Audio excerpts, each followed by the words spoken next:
Friday, you bastard.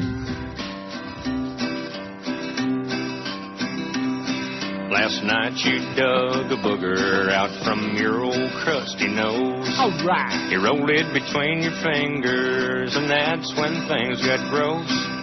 And I recall how hard you flung it down the hall. It bounced off of the table and splattered on the wall. Then you went through your nostrils and you found some things in there, like that pair of latex gloves that I bought you to wear. And it was so disgusting what went on from there. Yeah, tonight you're sitting alone just picking your nose. Quit picking your nose. Quit picking your nose. Well, I told you at least 100 times that's gross. Well, you just never listen, girl, and you keep right on picking. And I'll tell you once again, quit picking your nose. 10:01 at 560 WQM. It's Friday. Thank the Lord. November 17. There's Ricky Tiki Sanchez on CNN. Touchdown. Great. Warnings. They got him in Regalwood, North Carolina, where they had the hurricane, the tornado, whatever the hell it was. Tornado. And I think maybe CNN's hoping that there's an instant replay on the tornado and to blow his ass off into the ocean. They're trying all kinds of ways to get rid of his ass. They can't do it yet. I know I sure as hell would. Anyway, Regalwood, that's not anywhere near where your joint is. No. Well, what a shame. Yeah, well. Getting a phenomenal response on our website today and yesterday afternoon. It couldn't be because of those naked pictures of Notre Dame quarterback Brady Quinn, could it? Must be. Wow. Looks to me like he might be Jewish. Anyway, just don't look too close, that's all. And, you know, somebody I know who is... gay. Yeah, I know a few of those. And I told him about your comments about hairless guys and all this other crap. And he said, you are so full of it as usual. Yeah, of course. And, of course, stubborn and militant, you know. Mm-hmm. What do they George know? is the expert on naked guys, hairless, that all guys shave their bodies because the women like it, you know, because if they're going to get some action, they got to shave their thing. So what does your gay friend know about that? I don't think that Brady Quinn has to shave anything to get all the action he wants with anything that alive, dead, whatever. Right. I think your gay friend is full of crap, and I know why. The whole world is full of crap. George is the expert. You name the topic. Right. Yeah, he'll tell you. Especially when it comes to sex. No matter how many faxes we got, backed up by every guy in the building. Yes. Yeah. Backed up by every guy in the building. That 50-year-old guy that sent that fax. What about it? That girls don't like hair these days. So? Well? That's the way it goes. At any rate, like I said, let's just not, because there's no getting through to you. You just don't understand. Right. You go ask some Twinkies, and they say, yeah, whatever you say, man. And I'm not interested in no Twinkies. How do you like that? Although it sounds good for lunch. Not as good as ice cream. Now, see, that's the kind of crap I don't eat. That's loaded with trans fats, by the way. Oh, yeah. Maybe that's why I'm so healthy. Twinkies will kill you. Anyway, can I get back, speaking of getting killed, a group of security contractors, including 4 Americans, was abducted yesterday when a supply convoy was ambushed in southeastern Iraq, a U.S. military spokesman told CNN. U.S. troops are conducting a search. Another military spokesman said the abductions occurred at a checkpoint. Like that checkpoint. In fact, do I have that thing still? Oh, yeah, I do have it. Good. Okay, I'll get to that in a minute. In fact, maybe you'll get abducted at the checkpoint by some police. If you open your mouth, yeah. On Friday, today, the U.S. Embassy in Baghdad told CNN that 5 contractors are believed to be kidnapped. Everyone else has been accounted for but them. The wheels of the military machine are in motion, and investigation is ongoing. The wheels of the military machine are in motion. We haven't had a fax, a telegram, anything from anybody who's been at Gulfstream to the Racino yet. No, we haven't. Playing them slots over there. I saw a news report yesterday about it. And what did it say? They talked about how big it was, but then they didn't show anybody playing. They just showed an empty casino? Yeah, they had a reporter there live outside of Gulfstream. No, outside the casino. They didn't want us to see that the average age of the people inside was death plus 10, but that's always been the way at Gulfstream. You know, even when it was just horse racing. You can't complain about the young people there because there aren't any. Now, maybe this is going to change that. Maybe this will bring some people under the age of 500 in there, although it's in Hallandale. What do you expect? They're trying to make it like the Hard Rock. I guess they were saying that there's like a club in there now, and, they're trying to get the young peoples to come out. Right. Well, maybe if we can get Gary Puckett and the Union Gap back again for another concert, that'll do it. Here's yesterday's poll. Throughout American history, which group has been treated the worst? 1,630 votes. Indians. 695 votes. 10 little Indians. Who did that? Was that Paul Revere and the Raiders? No, it was not. No. Who did that? Children's song. 10 little engines. No, there was somebody done it, a rock version of it. 10 little engines. I think it was Defoe and Marvin. Indians, 695 votes. Blacks, 563. We had a really good battle between the red folks and the black folks, but the red folks won. Jews, 123, the only other group in triple digits, 123. How about Sammy Davis's Indian cousin? Who? Gays, 71, women, 71. I hate this poll. Only 65, a mere 3.9%. Mexicans, 23, and Catholics, 19. Oh, yeah. Although William Donahue, the Catholic League, he would disagree with that. He would put Catholics way up to the top. There's this anti-Catholic, like that, you know.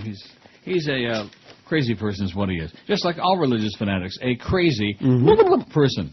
So I'm thinking that if we really want to get tremendous action on our website again, not that we care, but if we did, get back to putting a lot of naked pictures on there again. Because, I mean, these aren't even naked pictures. There's nothing at all provocative about seeing some jock with his shirt off. I mean, what's the big deal with that, right? Although he is, right. You know, he's not your everyday pedestrian jock, Brady Quinn. But nevertheless, no big deal with that. How about shirtless female jocks? All right. Yeah, we need to get the beaded curtain back, and I think there's a way around it. We have 25 plus. You know what I mean? That's the only thing they're concerned about, that law, that fascistic restrictive law, is that you can't have any minors on there. You have to have proof that they were at least 18 when the time they were taking the naked picture. Mm-hmm. Well, I mean, I don't know. I don't want to go there because then Eric will get all bent out of shape. Oh, you're going to get me in trouble. I'm going to go to jail. Yeah, you'll have a good time in there, Eric. All those trips to the Parliament House will pay off. Practice makes perfect. Anyway, getting back to this thing with the BSO. The Broward Sheriff's Office DUI Task Force will conduct saturation patrols this Saturday, that's tomorrow night, from 8:30 in the p.m. till 5 in the a.m. on Sunday morning in the following areas of North Lauderdale. See, this doesn't make any sense. Mm-mm. It doesn't. In North Lauderdale, Oakland Park, unincorporated Central Broward. Impaired drivers will be identified. DUI laws will be actively enforced to get all you drunks off the road. And if they just don't like the way you look, or if they find out they voted for a Democratic candidate for any orifice, they're going to drag your ass away. It's just the way it is. That's the American effing way. I think that law is that's part of the Patriot Act, Part 3. Oh, there's Hank is on CNN again. On the story we've been reporting all morning long. Well, she is really, that Barbara Starr, she is absolutely one of the grimmest, and she hasn't got any makeup. Looks like she just crawled out of the sack. Americans. Anything comes... Wow. 967 votes already, and our goal is only 1,000. Carefully, because of course one of the Are you looking at that? Looking at what? Barbara Starr? Yeah. Why would I do that? Well, because she looks worse than ever. I mean, she looks like she looks sad. She missed the makeup call this morning, and she just crawled out of the sack. Maybe her cat died. Is that what it is? I don't know. Or something like Probably that. Bummed.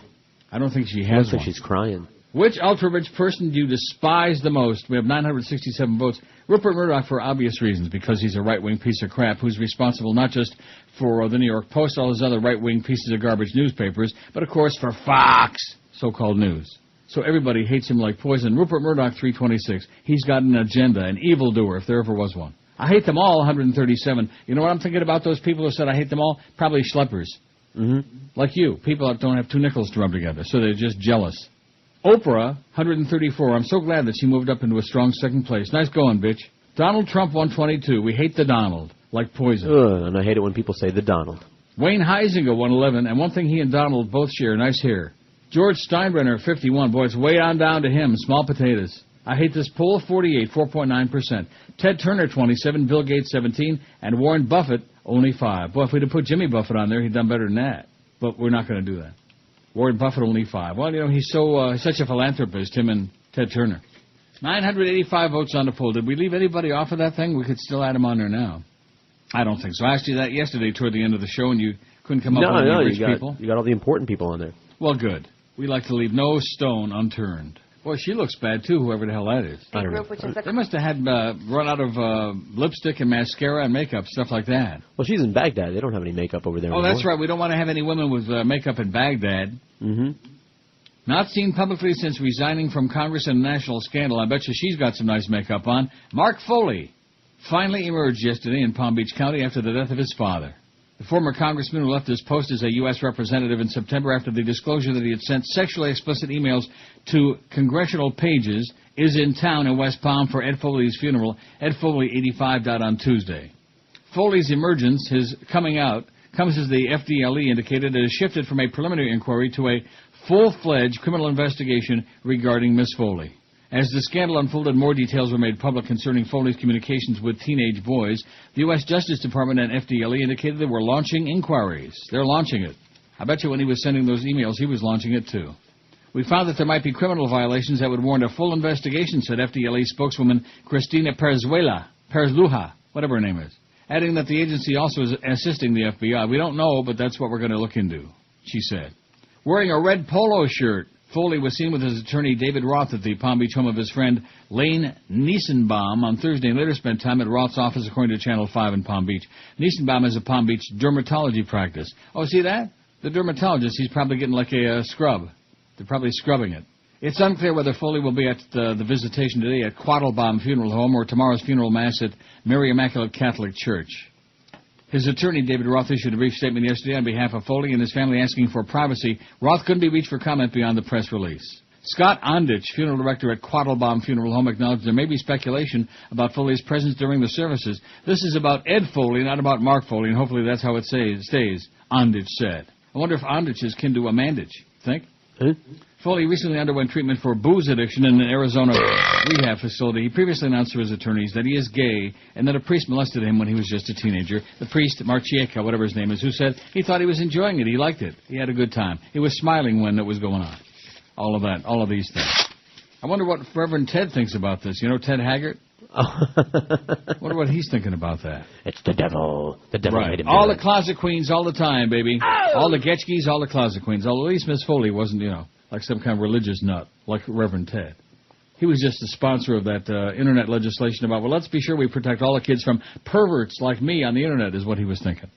994 votes on the poll. Rupert Murdoch is running away with it. Hands down. Hands down, your pantaloonies. The biggest names, the best talent. This is Neil Rogers, Sports Radio 560 QAM. It's Fatwa Friday, you bastards. Absolutely. He's not straight, Mark Foley's a homo. All right.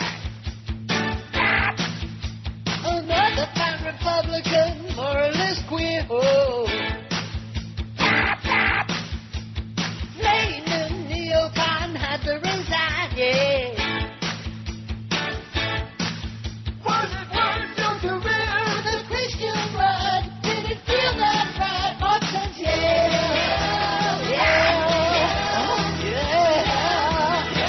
That teenage days was a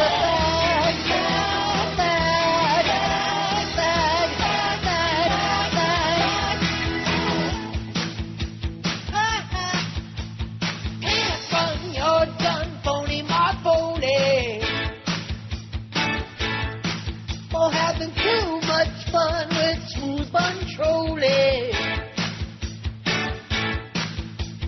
Jesus, Charlie Christ can't be far behind now. Yeah. He's just a mother, pounder, pounder, pounder, pounder, pounder, bag, bag, bag. He's just another push.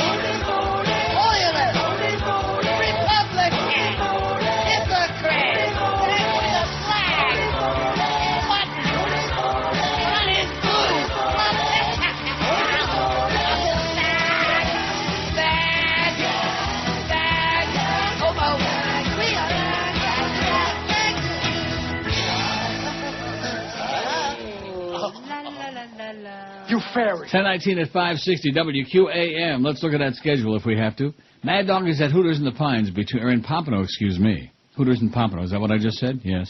2 to 4. Power Hour with Hank and the Mad Dog, 4 to 5. The Humper Solo between 5 and 7. Then, and guess who did the game on TV last night, the Panther game? I'll give you one guess. Goldie? Geldy and Denise Potvin. Boy, talk about the blind leading the blind. And the Panthers kicked that frog ass right there in the Yenta Center, 5 to 1. Anyway, Panthers Insider with Geldy from Dorset Italian Market at 7 o'clock, followed innocuously by the UM-Evansville basketball game, the American Ute Classic at 7:30. And then Eddie K. from Vegas follows UM basketball, which is like following transmitter maintenance.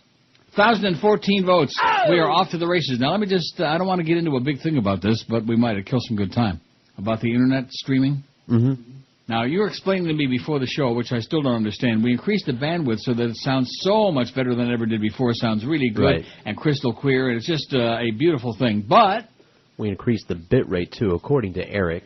Yes. Which makes it sound great if you can accommodate the more information that we're feeding out there. But if you can't, so all you schleppers out there are still using dial-up, get rid of it. That's his theory. I can't imagine anybody using a dial-up, except maybe Larry King. You know, when he punches those little buttons, he wants to make sure he has to punch them real slowly. Because he's always got to keep one hand on his bag. I still see those ads. All kinds of companies offering dial-up, and, I just laugh. Like, what's the point? I think the only advantage to dial-up is it's real cheap. Right. And you know what? And you get your money's worth, too. We got 773 friends on our MySpace page, and Josh says that is really phenomenal. Yes, it is. Especially compared to, what's her name, Nancy Grace, friend. Nancy Grace doesn't have as many friends as she thinks she did. Isn't that surprising? Maybe that's why she's so anxious to befriend everybody she speaks to. Fran, because she don't have too many friends. Would she have 400 and something on that MySpace page? Like 200 something. No, it wasn't. It was 400 and something. No, I don't think You have a memory like I'm thinking it was like 279. No, 449. Look it up again. I'm telling you, my guess is 449. I beg your pardon? I'm going 279. 449. Okay, let me write these down. You say 279. I say 449. The winner gets $1 gazillion. Gets his own slot machine to take home and diddle with. Or gets Brady Quinn to take home and diddle with, and since I know you don't want that, I'll take it. So anyway, look it up and let's see what she's got. She's got nothing, man. Speaking of somebody who's got lots of nothing, the Pope.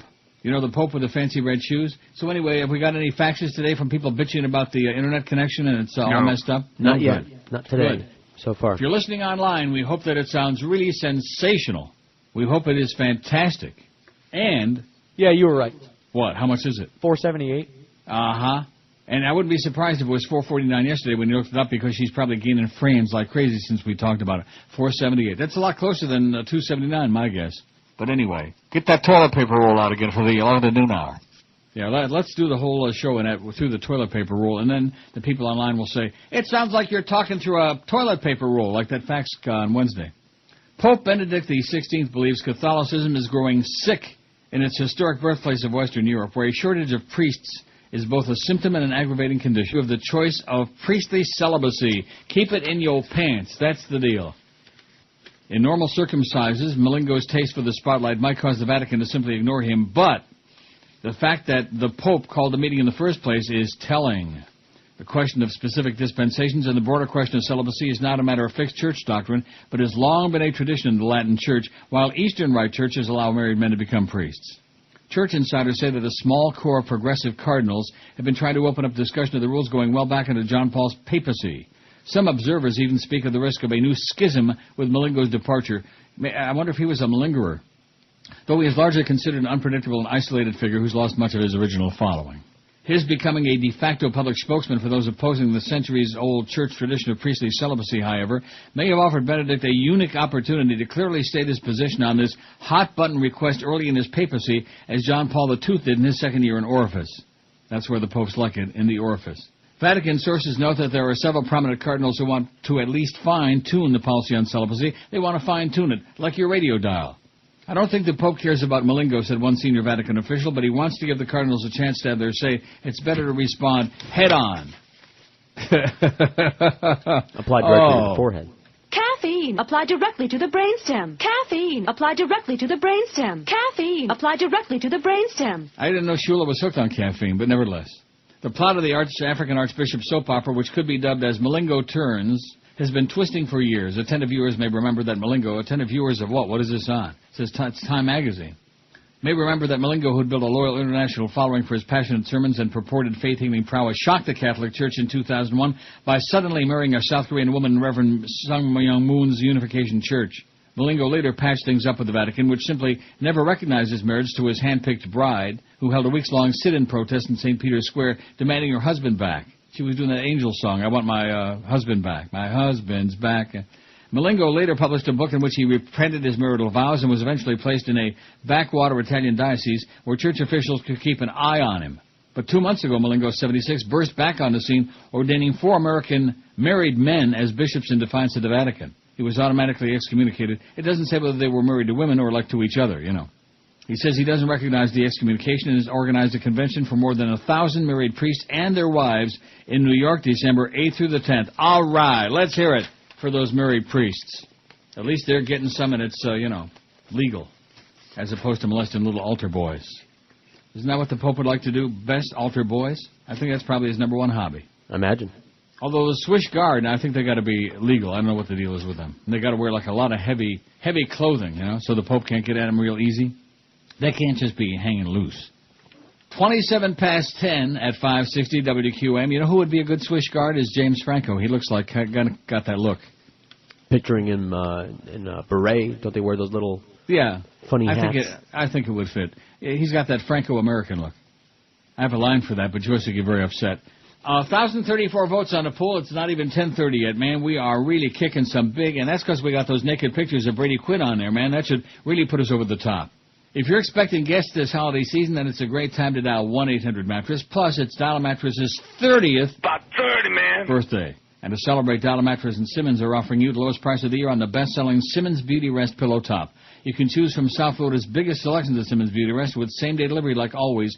There's no way in the world that you have to be a nut when you go out shopping for a mattress. You don't have to leave the house at all. Don't go to those bedding and department stores and get ripped off, wasting a lot of gas and time and money. Just call Dial a Mattress like I've done for years, 1-800-MATTRESS, to get yourself factory direct prices, unbeatable prices, and award-winning service with no nonsense. And like always, and I've been telling you this for about 100 years, you choose the date and time for delivery when you want, when it's convenient for you, a 2-hour window, and they'll show up in that window like noon to 2, 1 to 3, instead of sitting around on your ass all day praying that somebody shows up. And you can pick any day you want, any time, 7 days a week, 8 a.m. to 10 p.m., even the same day that you call. In other words, if you make the call right now, you can be sleeping like a baby tonight and for years to come. That's why Dial a Mattress is ranked number one in customer satisfaction, because they give you better prices and service than anybody else, and why just about everybody at QM uses Dial a Mattress. On the web, check them out at mattress.com or make the easy call right now, 1-800-MATTRESS, 1-800-MATTRES. Leave off the last S because it stands for stupendous savings. The biggest names, the best talent. This is Neil Rogers, Sports Radio 560 QAM. David's a bitch. Isn't it funny how some tastes just take you back? Like when you were a teenager. Remember sitting on your porch on a cool summer evening, popping a zit with your fingers and then eating it? Well, the great taste is back at the Puss Palace. Yes, delicious, creamy, soft-serve pus in a cone or a dish with your choice of toppings. All the great tastes of your body you enjoyed as a kid, like warm earwax, scab chips, and our new booger bits. The Puss Palace. I scream, you scream, we all scream for Puss. As Miss Foley would say, 10:32 at 560 WQM. Happy Friday to you. Don't forget, we got a big treat coming for Josh and George a little bit later on, probably in an hour.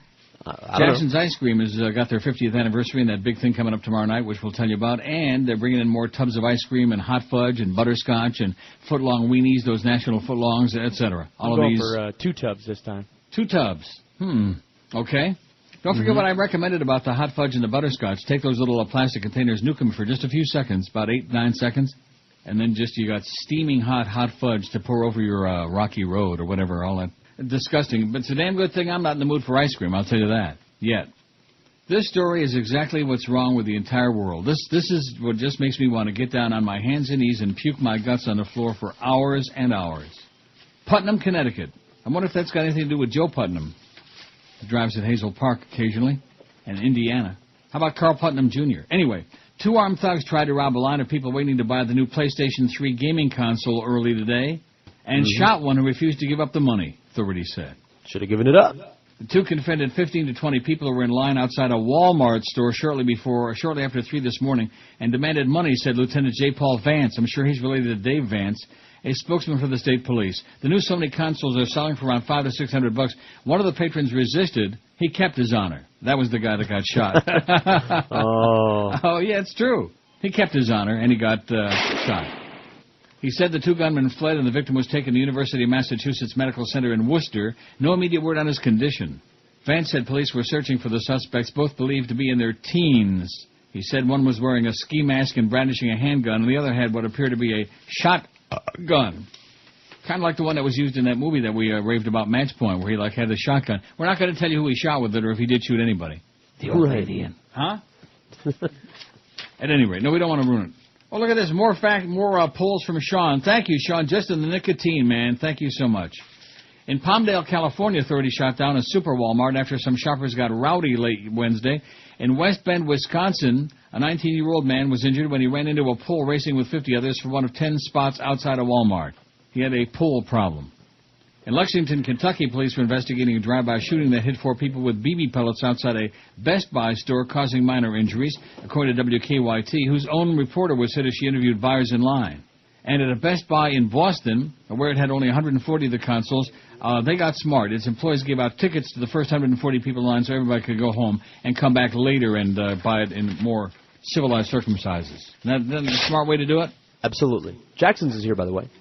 Jackson's is here with the ice cream. Oh! Thanks God, man. Thank God that I'm not there, because, boy, my blood sugar would go skyrocketing. I'd probably croak right on the air. With a big smile on my face, though. Now, let's see what Sean says before I look at his polls here. In this day and age, some intimate grooming is appropriate, but I'm not so sure about the total bikini shaving so common among girls. Unless you're a biker, a guy doesn't want to bed down a girl with body hair like Ed Asner, but I don't want to feel like I'm molesting a campfire girl either. It's okay for guys to trim a bit to avoid the Cro-Magnon look. You don't want to be like that pissed-off caveman, but shaving or even worse, leaving a landing strip is mega gay. I would agree with that. Absolutely. See, Sean knows what he's talking about. Absolutely. Let me say it again. Agree. Let me say it again. I would say at least 50%, maybe a majority of young guys, like say under 25, are hairless and they're not shaving their chest, they're not shaving their armpits, they're not shaving. If they're shaving their crotch, that's a different story. That's a lady thing. So let me ask you, what does your gay friend know about what straight guys are doing? As James Carville continues his crusade to oust Howard Dean as DNC chair, DCCCC chair Rahm Emanuel wants to conciliate. According to sources in the DNC and the DCCCCCC, Emanuel called Dean this morning to distance himself from the tone and general tenor of Carville's comments. That's yesterday. In a short conversation, Emanuel acknowledged that he shared some of Carville's opinions about the DNC's priorities, but said he did not share Carville's wish that Dean ought to be ousted as DNC chair. And by the way, guess who's going to be the speaker? I don't know what day it's coming because I don't pay attention to these stupid Canadian politics. Guess who's going to be the speaker at the Liberal Party convention here in Canada? Bubba? No. I guess give me a hint. I'll give you an audio clue. Oh, Howie. The Dean unpopular. called Emanuel on election night, and the two had a friendly conversation, according to sources affiliated with both men. When their schedules permit, Dean and Emanuel will meet privately to discuss their plans for the 2008 cycle. Both sides hope to reach in advance an understanding about how the Democratic Party committees will fund state parties and candidate committees. After the private meeting, the two will likely take their rapprochement public. Oh, there's another stupid French word. Meanwhile, current DNC member, ex-DNC chair Don Fowler emailed members of the DNC his response to Carville. He said some ill-advised voices have suggested that because of his 50-state strategy, Governor Dean should be replaced as chair of the DNC, he wrote in the email. This is nonsense. He said the 50-state strategy is exactly what the Democratic Party needed and continues to need. Nice going, Don. They don't come no fouler than Don, but he's got his thumb right on it. You go, boy. So how's the ice cream and the weenies and stuff? It's good and cold. It's just ice cream. Oh, no weenies? Oh, no weenies yet. Well, it's a little bit early in the day to be thinking about weenies, although I'm not worried about it because I got a whole tub of ice cream over here. My own personal tub. Let me take a look at those pictures again on our website just to make sure that Brady Quinn ain't shaving his chest. I'm just telling you. You can just tell when a guy's one of those ordinarily hairless people. That's him. I'm just telling you right now. Okay. I can usually 9 out of 10 times tell by looking at a guy's face. I would say because, like you mentioned yesterday, when you're in person. Can I finish? All right. I can usually tell by looking at a guy whether he's got hair on his chest or not. The only exception would have been, of course, you're ultra hairy, and he made up for a lot of, your buddy Juan Pablo. JP. Well, you were talking about the stubble, which is very obvious. But when you're looking at pictures, you know what they do with pictures. They retouch and. I'm telling you right now, Brady Quinn is as smooth and silky as a hangman's ass. Look, okay? I don't want to get in the way of your fantasy. Well, whatever. And what difference does it make? Okay, why do you Apparently care? That's what difference. I that's don't. what I'm so concerned You're the one about. That got all why bent out is of George shape? so hung up about whether this guy's shaving his I'm not. his You nipples? Are. Why, I'm not the least bit. I just happened to notice on the picture that it looked like he shaved his pubes. There was no pubic hair there, which seemed a little bit unusual to me. And then, of course, you guys were both telling me about all upset when I implied that he probably uses Nair. And do I care if he uses Nair? Apparently you do. On his pair? 1,068 votes on the poll is what we got. What do you got there? What do you chocolate, straight up chocolate. And I think straight up chocolate with some hot fudge on it sounds pretty good to me. I got some maraschino cherries and whipped cream. I'm going to pour some on it. Did you do what I said and put the hot fudge in the microwave and nuke it for a few seconds? Got the microwave right here, as you know. Yeah, and I'm telling you, that's the way to go. Get real hot fudge. And just, just ladle it right on there on your chocolate. And what are you eating in there, Josh? I got the same. I'm going chocolate, man. No.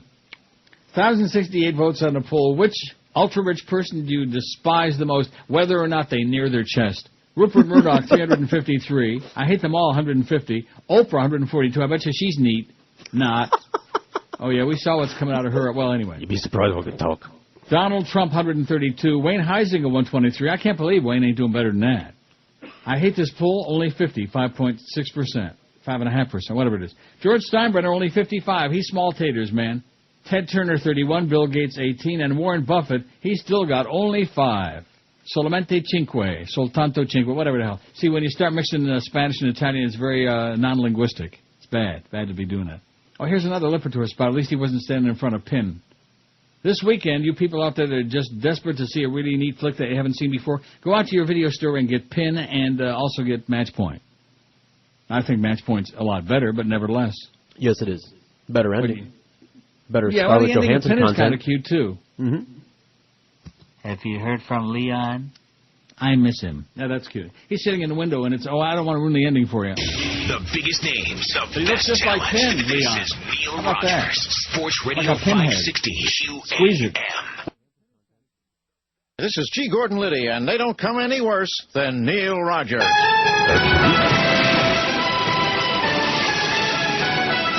It is the interview everyone is talking about. The question Anna has never answered until now. Anna, are you going to vote? Oh, yes.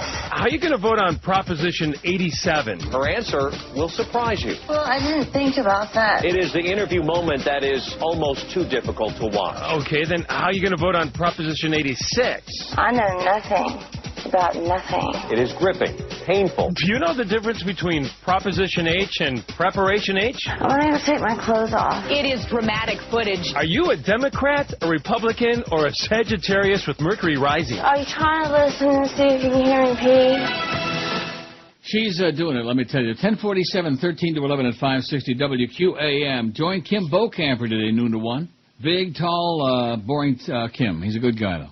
Noon to 1 at the Davy Char Hut located at 9000 West Day Road 84. Stop by to spin the QM wheel for those really low-budget prizes and help celebrate Char Hut's 30th About 30, man. anniversary. So Jackson's and Dania's having their 50th anniversary and Char Hut their 30th. Not exciting? That's exciting, and I think I might go if I'm sober. You might go to where? To Char Hut? No, to Jackson's. Oh, you mean tomorrow? Yeah. Oh. Now, do I still have that promo for their big thing tomorrow night? Well, I if you sure don't, hope I I'll do. send it again. Or no, I don't. Oh, you mean tomorrow? Yeah. Oh. Now, do I still have that promo for their big thing tomorrow night? Well, I if you sure don't, hope I I'll do. send it again. Or no, I don't. Maybe I don't have to. Don't we have a spot for that today? I'm sure we have a spot. One moment, please. Let me check my log. I'm looking at my log, and I'm in tears. Yeah, you do. Mm-hmm. I know precisely where it is. Here's a real surprise, not. Republicans today chose Representative John Boehner succeeding fat-ass Speaker Denny Hastert in the top GOP lead position over the Democratic-controlled House that convenes in January. Boehner defeated Indiana conservative Mike Pence. Boehner's election cements his resurrection within GOP leadership ranks, and his elevation as the party's frontline leader came despite unrest after a spirited campaign by Pence. Boehner succeeds, of course, Tom DeLay, the unctuous Tom DeLay, who's out.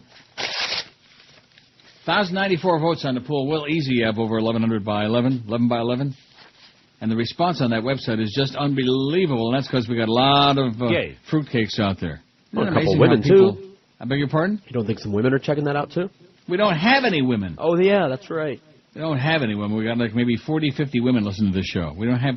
Being on this station, you just keep forgetting about it. You're right. In fact, I noticed there in that very last segment of the morning show after we switched over and forced me to... I was able to listen. And Kenny said, it's 9:58, and then he said, sports time. And he forgot about it, but he wanted to make sure that he got that in. They've got a gun to his head, man. He's under tremendous pressure. You can bet your life on it. And that's why, I'll be honest with you, that's the only reason that I had Josh put those pictures of Brady Quinn up there, because he's a quarterback for Notre Dame. It's a sports thing. It's got nothing to do with the fact that he's naked and looks so hot. That's not got nothing to do with it. All our straight male audience out there, they don't want to hear about some hot-looking young guy that plays quarterback for Notre Dame. But it's a sports thing. And the fact that the sports fanatics are all like that, you know. Am I right? Isn't it a sports thing? You answer that, Josh. Yeah, why not? Depends on what kind of sport you're into. U.S. President George, he's busy trimming now. Don't get that hair in the ice cream, man. That's gross. Oh, man. No, not again. U.S. President George Bush was informed this week of an initiative to establish a center under his name in Israel as a sign of gratitude for his support for the country and its security, for being so far-bitten.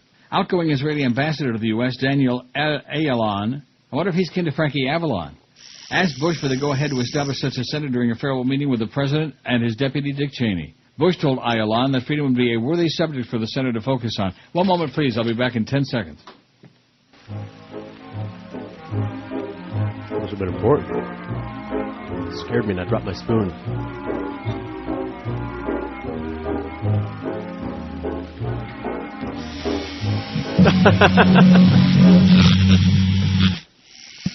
Yeah, we're all shaving our chest while we're on the air here.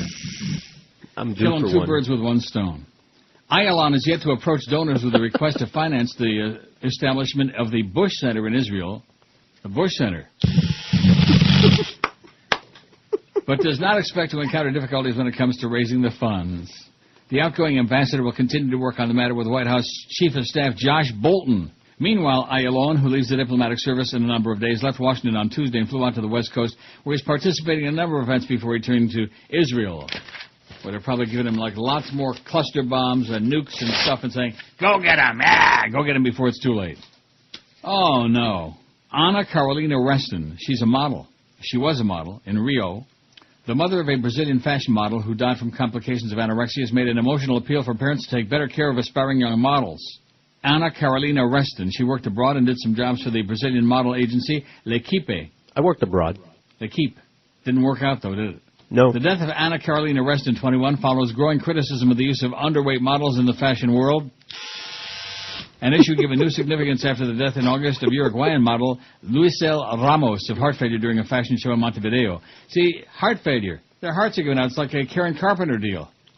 Reston died Tuesday in Sao Paulo Hospital from a generalized infection caused by anorexia, an eating disorder in which sufferers obsessively deprive themselves of food in pursuit of the ultra-slim look, the pencil look. A walking pencil, man. Reston weighed only 88 pounds and was about 5 foot 8 inches tall. Doctors considered a normal weight for that to be a normal weight for a 12-year-old girl, no more than about 5 feet tall. Take care of your children. Nobody's worth the life of your child. Not even the most famous fashion brand is worth this, her mother, Miriam Reston, told O Globo newspaper. She said her daughter had been trying to help the family with money she made as a model. Miriam spoke on national TV and to a local newspaper to highlight the tragedy. She said she had pleaded with her daughter to eat more, see a doctor, have a sandwich, go get some beef and bean burritos. Come with me to Taco Bell. She would reply, Mommy, don't mess me around, Miriam told O Estado de Sao Paulo. And that's the end of that story. She's dead. How do you like that? Eat. Manja, man. Really? And then, of course, if you eat too much, then you're going to die, too. That's the kind of God you got, man. Very, very sadistic bastard. 11:06 on our poll, by the way, 11:06. There's not a lot of point in reading the result very often because, obviously, Rupert Murdoch's got it licked, especially with our crowd. We hate him like poison. Although I voted for Wayne just because I didn't want him to feel left out. I knew he was up against some stiff competition. Right, well, I voted for Donald. Wayne. You pockmark. I beg your pardon, Donald? Even though I knew that Rupert is the more evil one, and, that's what everyone was going to vote for. Yeah, nice haircut, Donald. Yeah. Anyway, getting back to this O.J. thing, which I don't want to spend much time on it. Here's the deal. Don't buy the book, and definitely don't watch the Fox thing. Right. Judith Regan, publisher of O.J. Simpson's stupid-ass book, If I Did It, says she didn't pay him for the rights to publish his book in which the one-time football superstar tells how he would have killed his ex-wife if, in fact, he had done it. This is the most stupid pile of crap. And, again, like Fred Goldman keeps saying because they got him on there every 5 minutes, just another slap in everybody's face is what it is.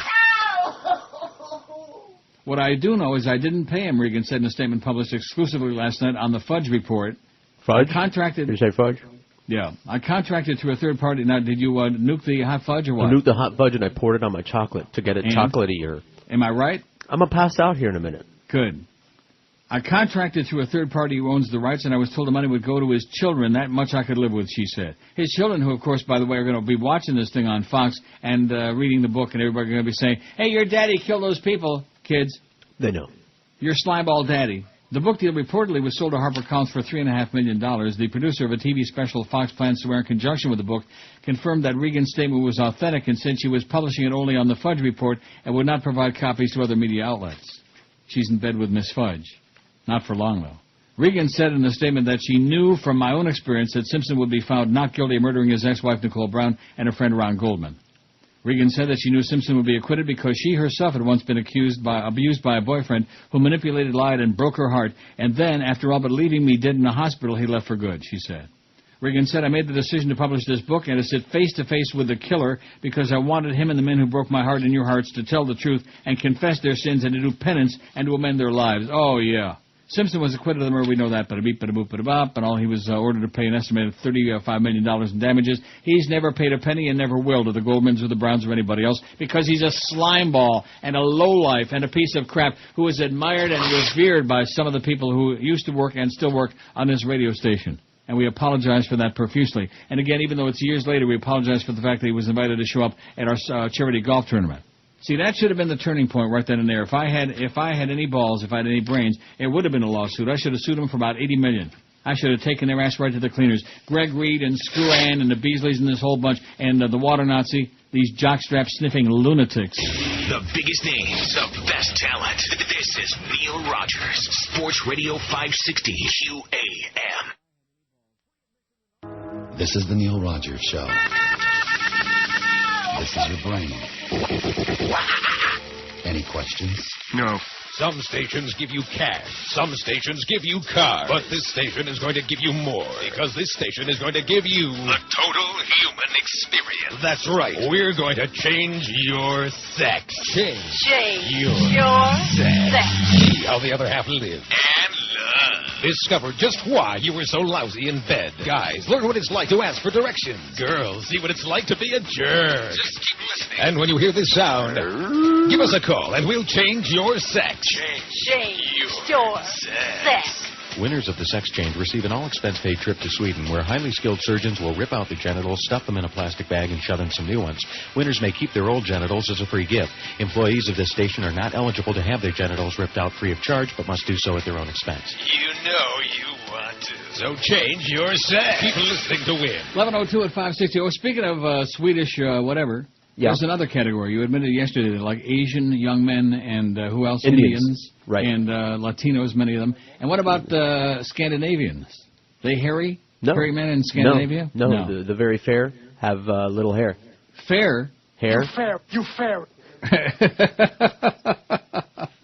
Oh, no. 1,122 votes on our poll today. It's almost as popular as those Brady Quinn pictures. I'm sure that every queen in America is looking at those. They're all over the Internet. And, of course, that's bad that I found that stuff, because you punch a couple little buttons, Larry, and then you find all these naked people on there. You know what I'm saying, Larry? Uh-huh. That just, I still can't get over that. There's some things that just bug me to the point. It's like that thing about somewhere there's a murderer out there on the loose. Now, he was joking, wasn't he? That was all a big joke. Let's pretend it was. No, I don't mean the murder was a joke. It was a tragedy like anybody else, but just wow. Well, we are sports intensive, and if anybody in sports gets like a hangnail or something like that, we get really indignant and pissed off about it here on QAM and across the street, I'm sure. We get really upset and bent out of shape and cry like little women, like little ladies. Doug Thompson, your buddy on CapitolHillBlue.com, he's not too enchanted speaking of little ladies with Nancy Pelosi, and rightfully so. Right, I don't like her either. Pelosi and the Democrats, the lady and her tramps, he writes today in his rant on CapitolHillBlue.com. He says, after watching incoming Speaker of the House Nancy Pelosi's giddy, giggly, Katie Couric-style performance before the cameras Thursday, I had to wonder, is this bimbo ready for prime time? After being elected the first female Speaker in the history of the old boys club called the House of Representatives, Pelosi, who promised quick, unflinching reform of the congressional cesspool, urged her colleagues to elect as her number two the ethics-challenged, lobbyist-pandering, pork-bloated John Murtha. The Democrats quickly put the little lady in her place and elected instead Maryland Congressman Steny Hoyer. The vote wasn't even close. Keep in mind that Hoyer is no saint. Like Murtha, he never met a lobbyist whose money he wouldn't take, and he sold his vote more than once, but at least he didn't get videotaped telling an undercover FBI agent posing as a sleazy con man that maybe we can do business once we get to know him. Despite all their promises of reform, Democrats seem to be well on their way to a business-as-usual way of doing things. Hoyer won because he cashed in favors, the standard way of getting things done in Congress. Murtha lost the majority leader's job, but Pelosi rewarded him with a key subcommittee chairmanship where he can keep cashing in on his contacts with fat cat defense industry lobbyists. Then the new lady of the House paraded before the TV cameras and said, let the healing begin.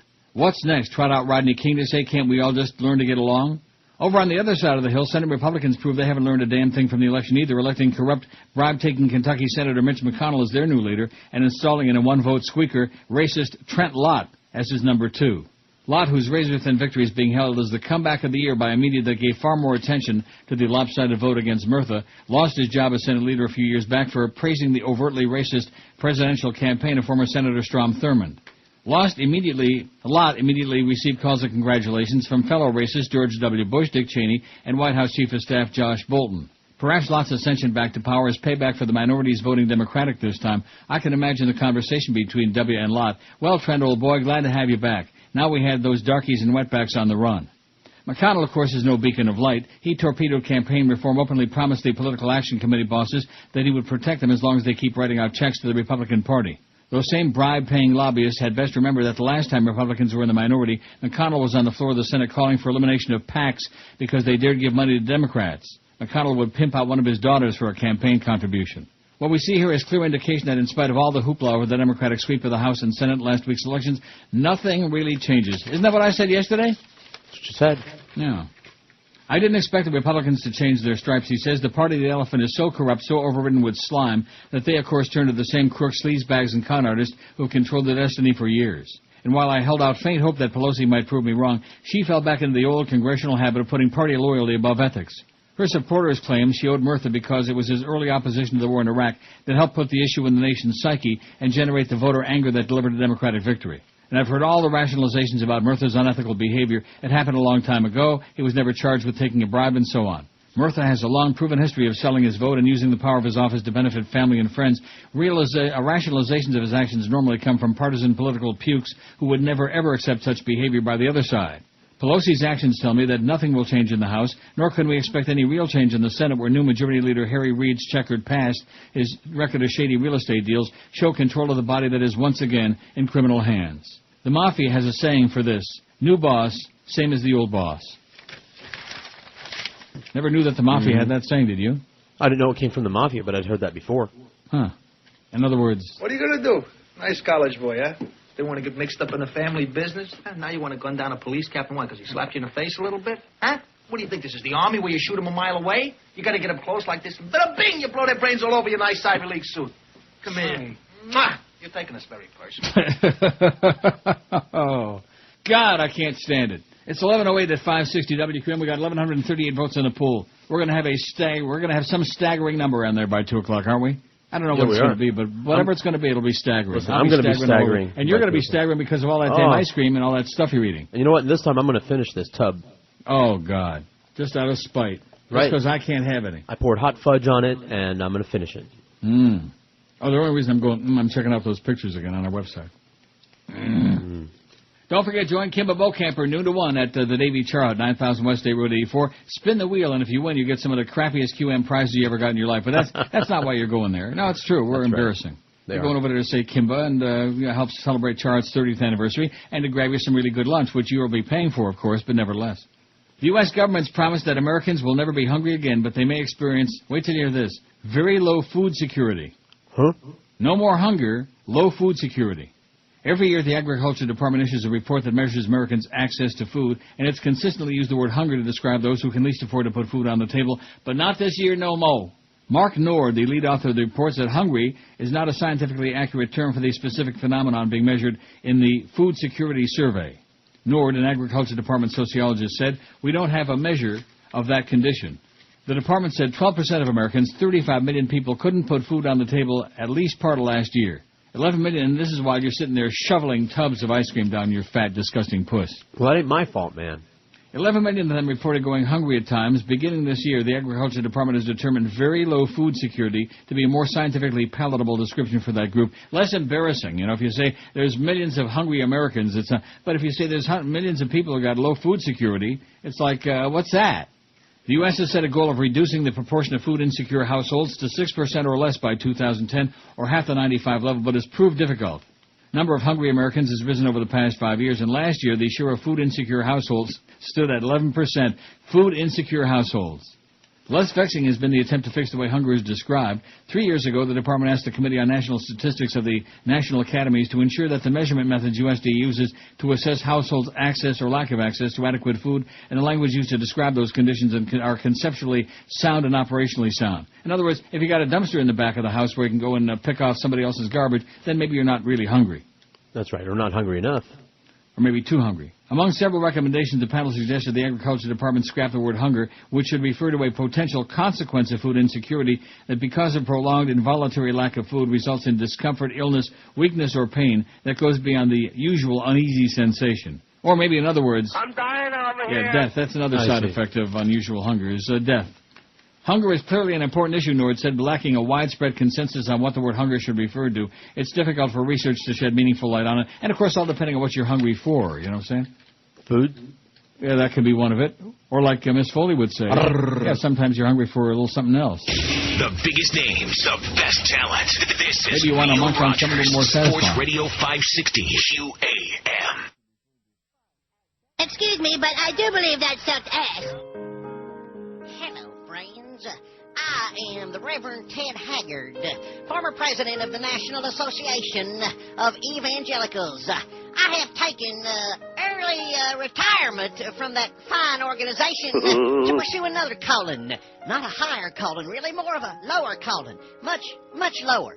And even though President Bush won't return my calls anymore, and I've been kicked out of my church, I found a new home on television. Beginning next Sunday, the Bravo Network will premiere my series, Queer Eye on the Preacher Guy. On the premiere episode, my special guest will be Neil Patrick Harris. And wasn't he cute when he was that little Doogie Howser MD? Neil and I will discuss several important topics, including when is a massage more than a massage? Saddam Hussein, evil man, but really hot in those boxer shorts. And we'll review the new Clay Aiken CD.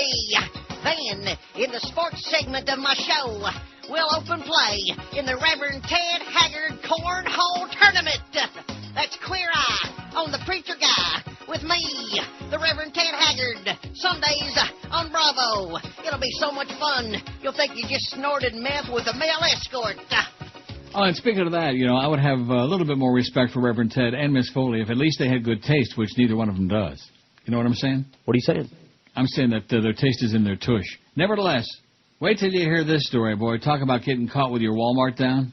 My wife, Elizabeth, wanted to get a PlayStation 3 for my young children, John Edwards said, almost your vice president. She mentioned it in front of one of my staff people. The staff person mentioned it in front of a volunteer who said he would make an effort to get one. He was making an effort to get one for himself, Edwards said. Elizabeth and I knew nothing about this. He feels terrible about this. He made a mistake and knows he should have not used my name, Edwards said. Walmart had noted in a news release yesterday that on the same day Edwards was criticizing the company in a conference call with union-backed activists, the volunteer staff member had asked a Raleigh, North Carolina electronics department manager to obtain a PS3 for the ex-senator's family. Earlier Thursday, Edwards had said in a statement emailed by spokeswoman Kim Ruby, "We instructed no one to contact Walmart on our behalf." From Walmart headquarters in Bentonville, Arkansas, company spokesman David Tovar said the Edwards staff member left a voicemail at the Raleigh store and identified himself as an Edwards staff member. When the manager returned the call, the staff member again identified himself as working with Edwards, and Walmart said it confirmed it with the Edwards office. The retailer issued a written statement yesterday accusing Edwards of not wanting to wait his turn. Oh, man. Fire that staff member. While the rest of America's working families are waiting patiently in line, Senator Edwards wants to cut to the front, the Walmart statement said. This summer, Walmart hired Edelman executive Leslie Dash as its public relations director and put him on the company's executive team. Analysts predicted the retailer would likely become more aggressive toward its critics. Edwards, the Democrats' VP candidate in 2004, spoke Wednesday to supporters of union-backed WakeUpWalmart.com on a conference call launching the group's holiday season campaign to pressure Walmart for better labor standards. In the call, he repeated a story about his son Jack disapproving of a classmate buying sneakers at Walmart. If a 6-year-old can figure it out, America can definitely figure this out, Edwards said. Previously, Edwards has appeared at Wake Up Walmart rallies. Edwards said the volunteer was a young kid unaware of what he called flawed Walmart policies. He called the Walmart statement an effort to divert attention from its own problems. Like a bunch of overgrown children. I want my PlayStation 3. Yeah. I got news for him. If he could have gotten it there for his kid, he would have kissed their ass. Every one of them. All the Walmart employees could have lined up. He would have kissed each and every cheek 5 times. Am I right? Probably. But what's that got to do with I just finished off my tub of ice cream? I thought you were going to have another one. Oh, good. Not right now. Well, pace yourself. That's right. Wait Maybe 10 later. minutes. Right. I mean, my brain's frozen, for Christ's sake. You know who I'm really, and you guys are going to disagree because you think she's, I am so sick and tired of Angelina Jolie. What is the big simus with her? We've discussed that same thing here She recently. couldn't hold a candle to Scarlett Johansson, No, for she could example, not. She's or off the even list. to Brady Quinn as far as being pretty. I think she's still attractive, but she's been skeeved out, and her antics are not very attractive. She's been shaved out? Probably. Boy, that's the pits. Indian police detained 3 of Angelina Jolie's bodyguards in New Delhi Friday after parents complained the men had mishandled and abused them and their children during a shoot of the Hollywood star's latest film. Police said British bodyguards have been taken into custody after receiving complaints about an incident in a Mumbai Islamic school where Jolie was filming A Mighty Heart. Angry parents had said the guards had threatened them and called them bloody Indians when they tried to get into the school to collect their children on Thursday. How do you like that? Bloody Indians. The film crew admitted that there had been some confusion at the school as the guards tried to keep the paparazzi out. We have arrested 3 people. They are in jail now and will be produced in court. Brajesh Singh, Mumbai's deputy commissioner of police, told Reuters he didn't give a date for a court hearing. Jolie had been in India for almost a month shooting on teeming streets and crowded trains for the film, which is based on the kidnapping and murder of American journalist Daniel Pearl in 2002 in Pakistan by hardline Islamist militants. The sultry actress is portraying Pearl's wife, Marianne. Now, what's that song, Come Back Marianne, by Terry Gillison? Am I right about that? Boy, if I can remember that. Come on, Marianne, come back, Marianne, go to hell, Marianne. What was that? All day, all night, Marianne. Wasn't it the Kingston Trio? I don't know. I think you're right. Jolie, accompanied by her children and partner Brad Pitt, who is also the film's producer, and their children, has sparked a media frenzy, and the film set often attracts huge crowds, prompting the bodyguards to step in. See, even those people, even those Indians over there, are like just nauseous from, their tongues hanging down to their knees. It's Angelina, it's Brangelina. The whole world is sick with this crap. Sick. Yes, Real sick. Oogling and ogling over something that they're never going to have. They're not going to get it. It's like looking at that picture on our website. What's the point? He ain't coming over here. Just for fun. That's right. Just for fun and just to aggravate a lot of straight people. That's why I do it. 1161, and it works like a charm, I'm sure. Oh, there he goes again. Too bad. Now maybe some of you are beginning to understand how some of us fags feel about having always to hear about the straight guys and their conquest and this hot chick. Fine, great, have a good time, just I don't want to hear about it.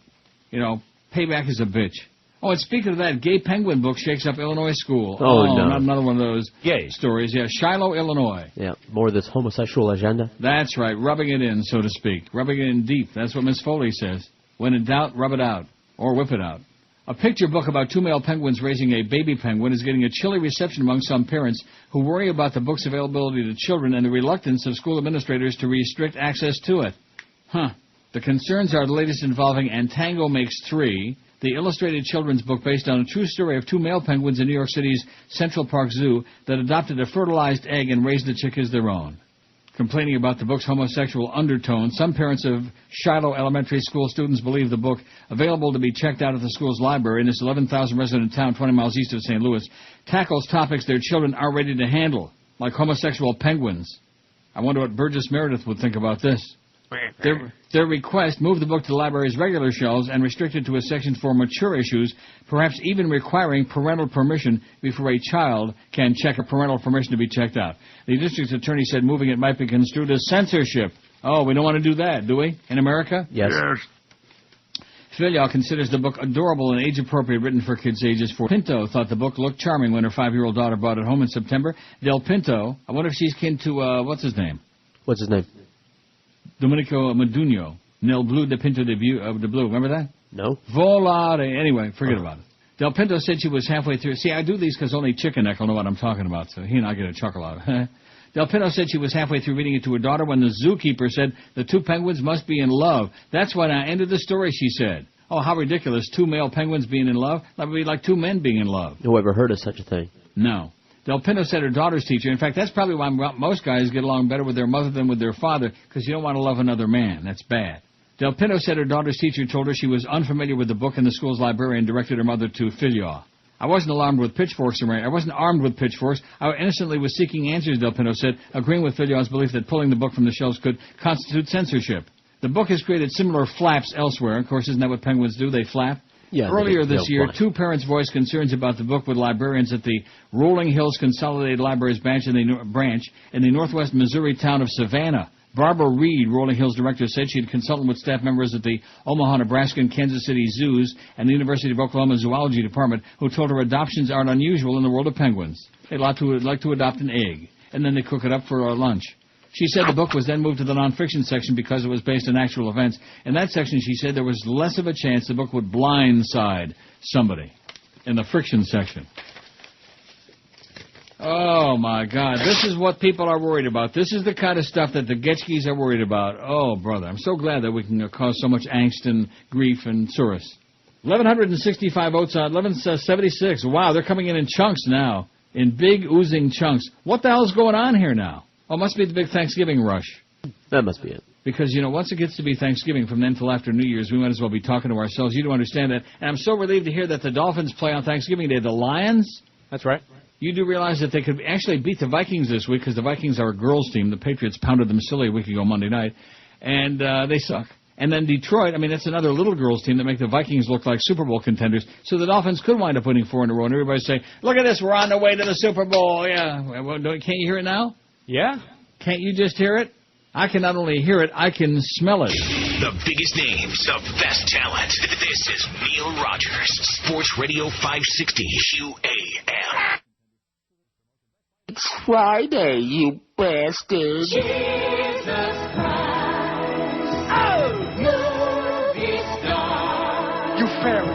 Are you as Mel Gibson says you are? Yeah. Mel Gibson used to be the star of Lethal Weapon. Now he's making movies about the crucifixion. People in the theaters are bound to ask, it was okay, but was it as good as Mad Max? Jesus Christ, movie star, Rex Reed and the Pope give you 4 stars. Jesus Christ, take a look. Don't see the film till you read the book. Jesus Christ, on the screen. Glad there was no car chase scene. Jesus Christ, deity. Finally got your name in variety. Jesus Christ, movie star. Are you as Mel Gibson said? Oh, don't get the Christianists all upset. Who was it used that in one of the articles that I read yesterday? The Christianists. That's Ted Rall. almost as good as the... Was it Ted Rall? Yes, all right, it was. you go, Our Ted. favorite. 11:32 at 560 WQAM. Don't forget, Mad Dog is doing a show at Hooters and Pompano today, 2 to 4. And Bo Pumper is going to be at the Char Hut and Davy noon to 1. Well, it's coming up pretty soon, then we better plug it again. So I guess the coast is clear starting at noon. You can get out the next tub of ice cream and dig right into it. Oh, then they could wheel me out.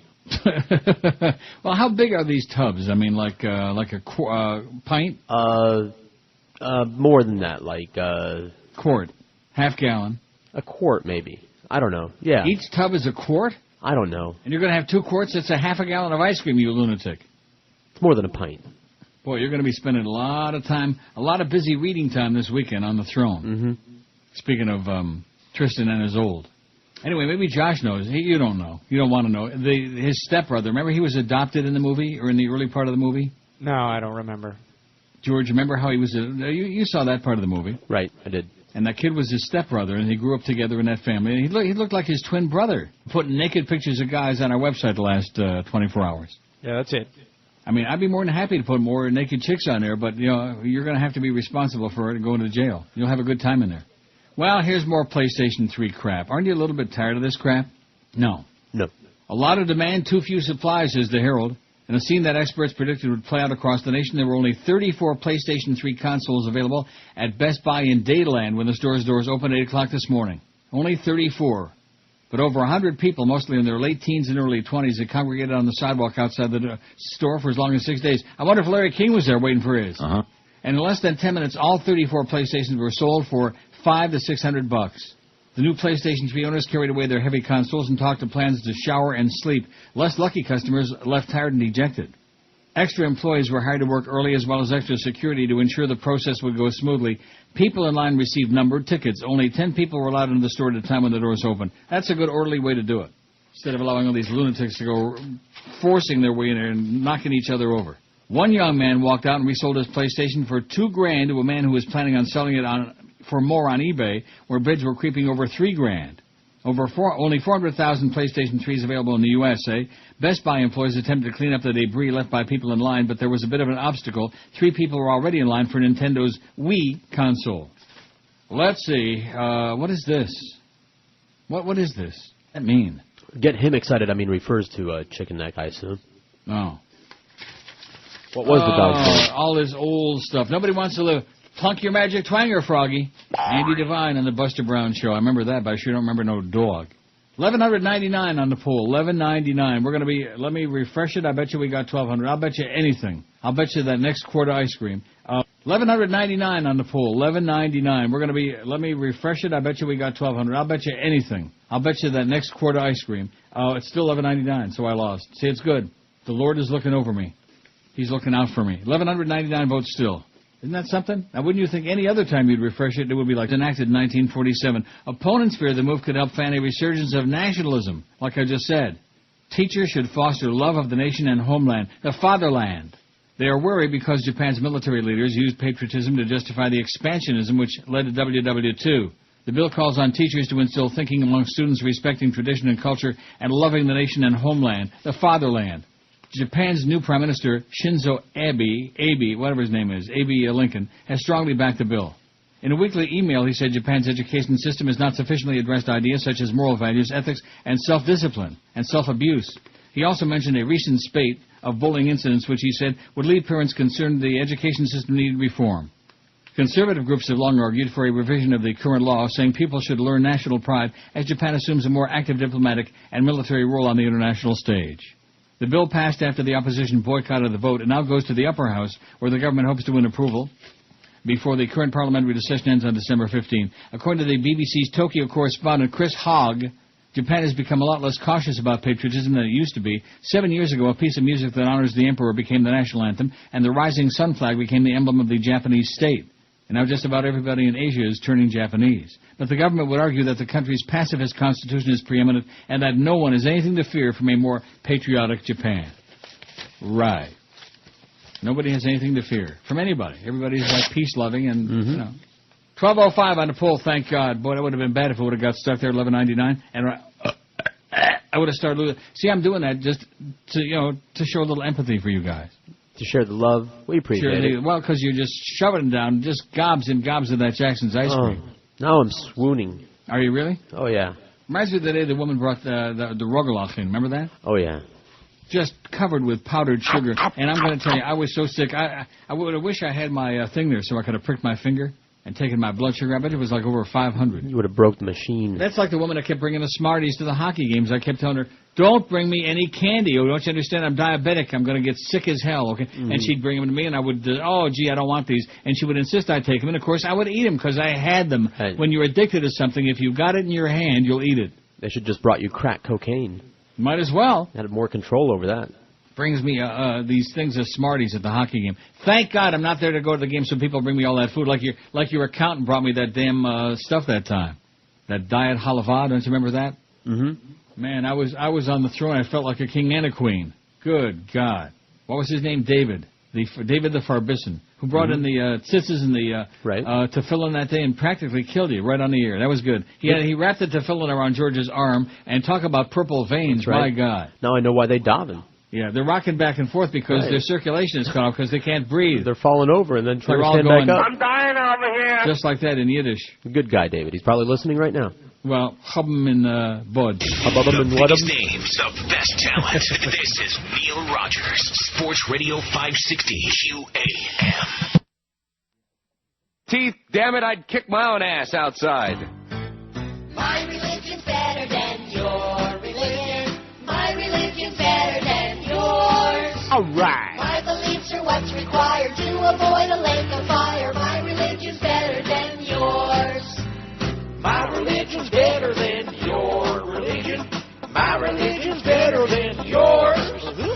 Why, my religion advocates bigotry and racial hate. My religion's better than yours.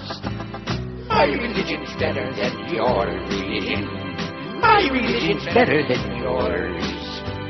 What we like about it best, I fondle boys and wear a dress. My religion's better than yours.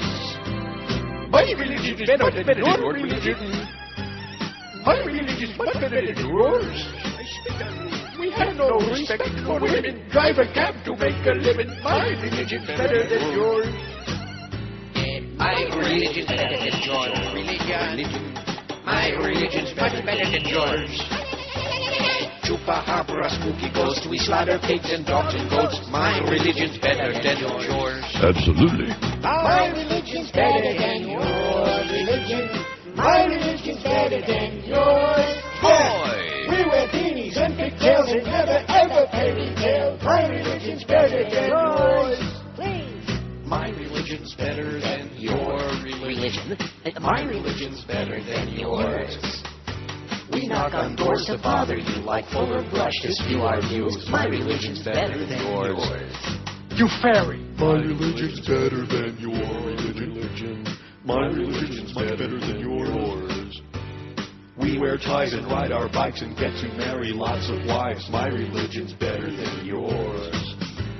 My religion's better than your religion. My religion's better than yours.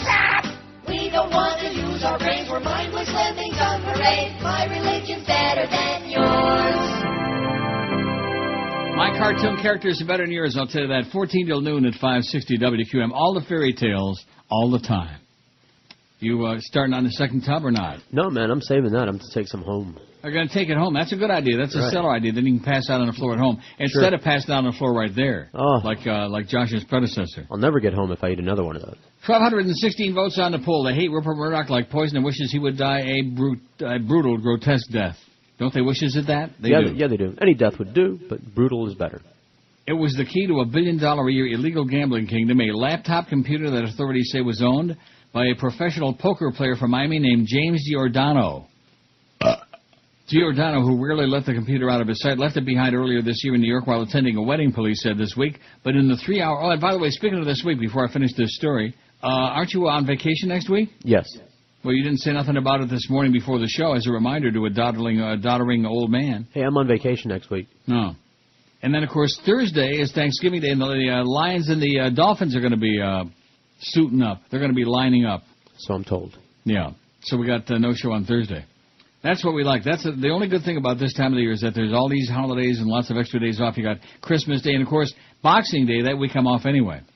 You taking off for Boxing Day? No. Sure, why not? Whatever. What is Giordano, who rarely let the computer out of his sight, left it in New York, but in the 3 hours he and his wife were away from their Long Island hotel room, investigators armed with a search warrant and computer expertise sneaked in, found the laptop on a desk, and made a digital copy of the hard drive.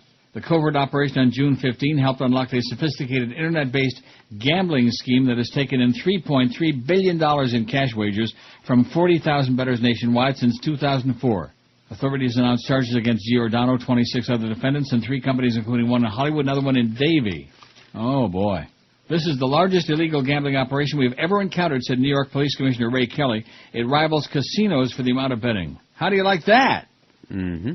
At first, FBI agents and Dade County Police tried to trick Giordano, 52, into letting them onto his property. They phoned him from a call box next to the entrance gate of his walled Pinecrest estate, saying they needed to get in to catch a burglar. He said, no, forget about it. Get lost. Armed with arrest and search warrants, they then climbed over Giordano's 4-foot wall and knocked on his front door. They arrested him around 6 a.m. Tuesday, and he was placed in police custody. FBI spokesman... Do you hear that? What was that? Hear that? Smoke? No. Gas? No, it's, I think, emphysema. FBI spokeswoman Jody Orjuela said FBI agents also searched the South Florida homes of some other suspects and the offices of companies involved. Arrested at his Long Island home in Seaford, New York, was Frank Falzarano, whose name also ends in a vowel. Oh! Identified by prosecutors as scout for the Washington Nationals baseball club. Falzarano, 52, allegedly was a top earner in a network of 2,000 bookies. Prosecutors claimed the ring ran gambling wire rooms in Miami and on the Caribbean island of San Martin, where operators took bets and kept records. I wonder if that's near San Cristobal. Bookers assigned clients a secret code to track their wagers, monitor point spreads, and results through a restricted website. I'm not going to read the website. Their bets were open on all kinds of sports, including football, baseball, basketball, hockey, auto racing, and golf. Now we're talking. You show me somebody that bets on golf, I'll show you a real sicko. Somebody really sick. There's one thing I can't stand is people who gamble. The defendants laundered and stashed away untold millions of dollars using shell corporations' bank accounts in Central America, the Caribbean, Switzerland, Schweiz, Hong Kong, and elsewhere, said Queens, New York DA Dick Brown. The prosecutor called the $500 million asset forfeiture case among the largest of such cases ever filed. The 27 people in New York, New Jersey, Florida, and Nevada were charged with money laundering and promoting gambling, among other counts. Giordano waived extradition in Florida, is expected to be arraigned next week. Prosecutors didn't have the name of his attorney. Falzerano, who was ordered held on $500,000 bail after pleading not guilty, looks forward to defending himself in court, said defense attorney Peter Tamao, whose name also ends in A. Oh! But different deal. Charges were also brought against three companies that allegedly helped Giordano develop and secure the website Primary Development of Farmingdale, New York, Prolexic Technologies of Hollywood, and Digital Solutions of Davie. No officials at the companies would comment. Their mum. How do you like that? Right there in Florida, baby. Mm-hmm. Out there in Florida somewhere, there's a killer on the loose. You know who you are. Turn yourself in. Do the right thing. Right? Absolutely. I mean... Absolutely. We need to do something about this right here on this radio station. You think Dick Tracy was a big shot with that Crime Stoppers crap. You ain't seen nothing yet. Wait till we turn loose some of our sports nerd people. Look at that. Dutch government proposes ban on wearing burqas in public. Critics say the burqa ban would amount to religious discrimination. You go, you Dutch, you crazy bastards. You go. Burqa my ass. Yeah, that's a good idea in your case. What a joke. Dutch government proposes ban on wearing burqas in public. That's one of the best ideas. Yeah. Freaking great. A U.S. soldier who raped a 14-year-old Iraqi girl and helped to kill her family has been sentenced to life in prison with possible parole. Huh. Specialist James Barker was one of 4 serving soldiers charged over the killings in the Iraqi town of Muhammadiyah, which happened in March. He pleaded guilty and agreed to help prosecutors in an effort to avoid the death penalty. He could serve up to 90 years in prison, the presiding judge said. Yeah, he could serve up to 90 years, my ass. Why do they always say such stupid things? Because they do. He could serve up to 500 years in prison, if he lived that long, but... This court sentences you to be confined for the life of your natural life with the eligibility of parole, Lieutenant Colonel Richard Anderson said. He's expected to be eligible for parole in 20 years. Specialist Barker was among 4 soldiers accused of the rape of the girl and the murder of her family. The 3 others, Sergeant Paul Cortez, Private Jesse Spielman, and Private Brian Howard, are facing court-martial proceedings. A 5th man, former soldier Stephen Green, has been charged in a civilian court in Kentucky with murder and sexual assault. He's denied the charges. Before the judgment was handed down on yesterday, James Barker told the court that Mr. Green had come up with a plan for the rape and the killings. Mr. Green. He brought it up to me and asked what I thought about it. It's like when Bush talks about the evildoers and says, these folks, these folks. Same thing with Mr. Green. Well, they're folksy. By the time we started changing clothes, it was more or less a nonverbal agreement that we were going to go along with what we were discussing, Barker said. He also confessed that he hated Iraqis, telling the judge they can smile at you, then shoot you in your face without even thinking about it. But he added that Iraq had made him angry and mean, yet that he regretted his actions, telling the court he didn't set out to kill or deliberately harm people in Iraq.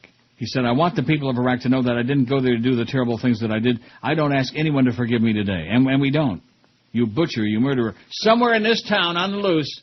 Military prosecutors didn't comment after the judgment was passed because the 3 other soldiers still face courts-martial. Get that right now. Courts-martial. See, George he's fine with that. He likes that. I don't like the way it sounds either, but that's... I don't like it. It's correct, but... They face court-martials. Whose? Like in Marshalls, Michigan. Let's go to Win Schuler's for lunch and get some of that bar cheese. Oh, that's right. You probably don't have a big appetite right now. No. I still keep thinking about that turkey dinner they used to have where you could get seconds for free. Turkey and stuffing and vegetables, yams, whatever. It's a long time ago. 1965, Marshall, Michigan, WMRR. Wow. Followed by WSTR in Sturgis, Michigan in 1966. I was the Marco Polo of Tiny Market Radio for a while there. And then, of course, made the big time in Kalamazoo at WTPS. That was the big time, man, Kalamazoo. Wasn't it? Oh, yeah. It was then. Who would have thought? I wonder if Durwood ever... a lot of those people are probably dead. Can you imagine all the people that we used to know who are probably dead by now? I mean, people we worked with, people who were listeners, people who were just people, like Bab says, people who are used to be people. And now they're like rotting bones and flesh. The worms are having a field day. I shouldn't have said that because then you won't eat any more ice cream. How's Josh doing on the ice cream? He had like 2 tubs today or what? No, I'm going to have to wait before I dive into my second. Yeah, otherwise he'll be missing for about 45 minutes. And it'd be really bad if you go there and it's a full house. I'll pull a beaner boy, but chocolate will be coming out of my nose and mouth. Hola. Nose. Rectum. People who need people. Man, can she sing? No. Can she belt out about an 1/18 of an ounce of sound or what? Wow. Huh? As if I wasn't ready to swoon already. Yeah. 532 votes on the poll, in case you're wondering what's that poll all about. Well, I don't know if we want to tell you or not. I guess we will. Which ultra-rich person do you despise the most? Rupert Murdoch, he's got it down his pants, 411, hands down. I hate them all, 168. Sound really jealous to me, sound bitter. Oprah, 162. Donald Trump, 158. Wayne Heisinger, 141. Those are the only big shooters on there. I hate this poll's only got 70, 5.6%. George Steinbrenner, only 63. Ted Turner, 35. Bill Gates, 19. And Warren Buffett has still only got 5. I'm sure they're thinking of Jimmy Buffett. The biggest names, the best talent. This is Neil Rogers, Ever Sports see Warren Radio Buffett? 560 QAM. This is Coach Don Schuler, and I sound like Bob Hope on acid. And I want to tell you, it's the 12 to 1 hour, or whatever it is. Goodbye, Rumsfeld, drop dead and burn in hell. It's much too late to confess that Iraq was just for oil. We hope you die of festering boil. Yes. You know you're pretty stinking old, but evil never dies, so how about a nice refreshing dunk on the waterboard that your pals at Blackwater asked for? And there were many unknowns and knowns you didn't know that mostly were unknowns. Go tell the Germans about your plans for concentration camps. Your Pentagon press agency has met its end. Just like Bush on down, you're a failure and disgrace, the harbinger of death. 1202 at 560. Happy Friday to you, although we have some people out there who don't want us to be happy no matter what it is. Here's Herb in Coral Springs, who's a real pain in the ass, by the way. Remember Herb? No, do I? Always a kvetch. He's a kvetch. Anyway, he says, it's rough streaming today. Lots of dropouts and knockoffs. Yesterday was perfecto. Yesterday we had complaints up the old ear. Sure. Lots of dropouts and knockoffs. Well, I thought a knockoff was like a rip-off of a brand-name product. Right. What is a knockoff on audio? Or it's a hit. Still hoping to hear someday that you'll be moving to Sirius. Hi, George. Thanks, Herb and Coral Springs. Hey, Herb, get lost. We have no other complaints. Everything is just fine. Oh, we're fine. Oh, I see 9 dropouts, though, on the, although it's still a green light is on there on my thing. Mm-hmm. On the swishing, whatever it is. Oh, speaking of the internets, YouTube. YouTube! The popular online video hosting service has issued a cease and desist order to blogger Michael Arrington of TechCrunch, demanding he remove a downloadable tool which captures videos from the site. Technology Daily reports. Arrington had created the program and maintains that it does not violate YouTube terms of service. Excerpts from the article, a cease and desist letter sent by the video sharing site YouTube to a well-known technology pundit has rankled bloggers in the last 24 hours. It's rankled them. We've got dropouts and they were getting rankled. TechCrunch's Michael Arrington received a letter earlier this week from Wilson, Sonsini, Goodrich, and Rosati attorney Karen Swope, who accused him of violating the YouTube term of use, of tortious interference in business relationships, of committing an unfair business practice, and of false advertising. All of these things. Arrington said on his blog that TechCrunch's offense was developing a small tool that lets people download YouTube videos to their hard drives. The application was referenced in a recent post that told readers how to move YouTube videos to their portable digital devices. Arrington, who launched TechCrunch in June of last year, said he created the new tool after carefully reviewing the terms of YouTube, which state, if you download or print a copy of the content for personal use, you must retain all copyright and other proprietary notices contained therein. You understand what that means? No. Haven't got a clue, and obviously he doesn't either. They got a lot of chutzpah, considering that they were, allowing copyrighted contract on there for ages. Boy, does he have a lot of chutzpah. Yeah, amen. Yeah, that's right. That's a good point. Copywritten, I should say. And they were being threatened with 80 billion lawsuits, and you got all this copyrighted stuff on there, and you better cease and desist and cut the crap and all of that. I say it's it's out there in space. It's out there in space. It's in the etheric. That's right. And if you can grab it, grab it. That's right. If you got a chance to get it, grab it. Just like those pictures I got on our website. If you got a chance to get your hands on it, grab it. Like a handbag. Ooh. Anyway, get off of that, okay? Between the ice cream and Brady Quinn, you're a bad influence, okay? Very important death, and you didn't even remind me to talk about it. What? Huh? Economist Milton Friedman dies. I mentioned that this morning. When? When I saw it on my celebrity death beeper thing. You mentioned that too to me? Yeah. The hell you did. You were ignoring me like you always do. Yeah, well, probably. Probably for good reason. Mm-hmm. That was probably before I was in here. You're probably saying, oh, Milton Friedman, I probably had the toilet paper off.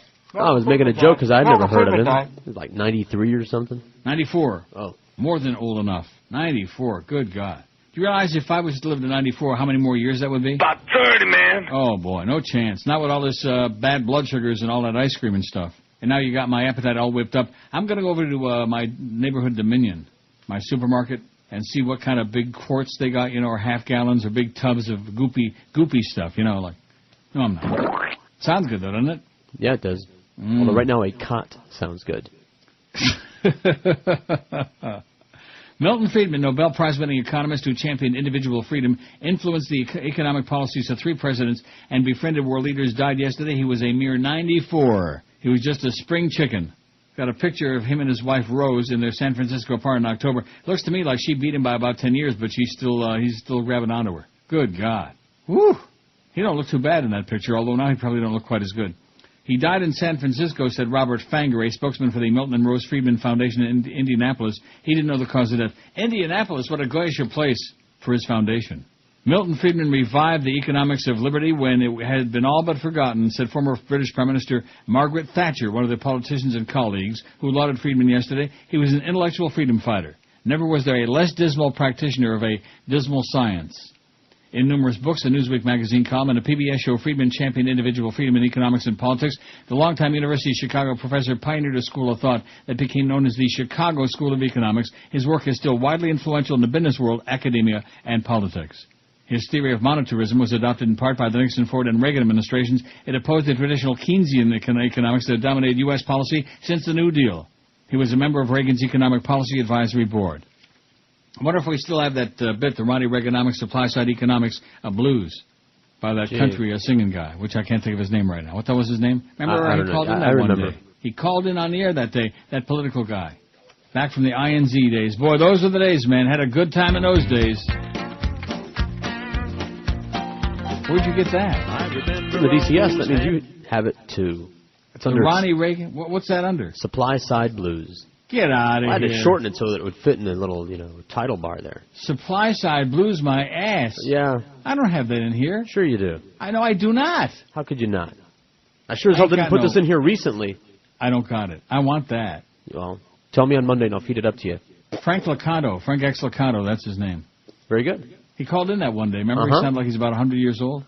At any rate, he was a political, he was a Bobby Graham kind of guy. An anti-Reagan guy, which is fine in my book. That's back during the old WINZ days. Anyone remember those? No. Unless you're really old, like me. 1,249 votes. I beg your pardon? Look what somebody just faxed in. What's that? Thugs rob people in PlayStation 3 waiting in line and shoot one. Oh, and Lincoln's got a bad headache. And he's also gay. But beside that, don't forget to get over to Charhut and Davy. Kim Bocamper's waiting to see you right now and watch you spin that wheel and say, oh, boy, you won, but wait till you see what you won, one of those QAM prizes. And then they'll all go like that. Kim is there now till 1 o'clock at the Davy Charhut, which you guys love Charhut Wednesdays because they bring in food for everybody on Wednesdays now. Boy, it's a damn good thing I'm not doing my shows there. I'd be dead. Yeah. Anyway, the Davy Charhut's at 9000 West State Road 84. Stop by to spin that QM wheel. Spin the veal. Like that. And help celebrate Charhut's 30th anniversary. Say hi to Kim and say, boy, you're killing that Kenny Walker in the morning with that sports crap. With all those segments, those prefabricated segments. Oh, my God. You're just killing that poor child. But nevertheless, that's George's comment. My take is I don't hear it anyway. I mean, George listens religiously. That's right. Every day. Frank X. Locato, so how can that be in there and it's not in here? I don't know unless you blew it out for some reason. I don't have the ability to do that. I can't do that. I can't blow anything out of here that I didn't put in here myself. You know how that works. I do. Yeah. So I don't know. Just one of those things. It's under Supply-Side Blues? Supply-Side Blues. No. Right in between Supermarket Mo. No gods. And Supreme Court Sex. Supply-Side Blues. No. Right in between Supermarket Mo. No gods. And Supreme Court Sex. Wait a minute. Supreme Court Sex? Uh-huh. It's right above it. And Supermarket Mo. I got Supreme Court in between those two. I got this. Bush has another appointment to make. I got that. You don't have that? I don't have that. Wow. Well, I would... Supreme Court Pyramid Winner's Circle. I love this. For a spot on the nation's highest court, start the clock. Oh, the Great Wall of China. Michael Moore. Things you can see from outer space. Right. You read... Gretzky. Frosted Flakes. President Bush. Things that are the greatest!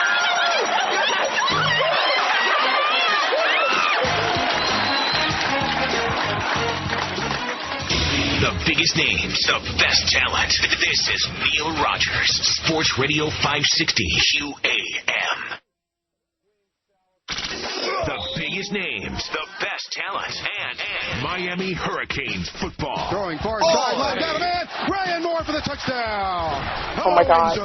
Tomorrow, the Hurricanes take on the Virginia Cavaliers at Scott Stadium. Hurricanes game day starts our coverage at 9 a.m. Presented by Bell South. Kickoff is set for 12 here on Sports Radio 560 QAM. It's Friday, you bastard. 560 WQAM presents the Mo Howard David Show, live from Pantry Pride at Cypress Creek Plaza.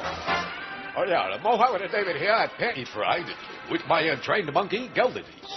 Look, 3 samples of baklava. Yeah? Put one in there. Okay. And more. Put some more in there. How many more? There's a whole tray there. The whole tray? The sign says free, don't it? No. Now put them in the card. Okay. The sign, too. Okay.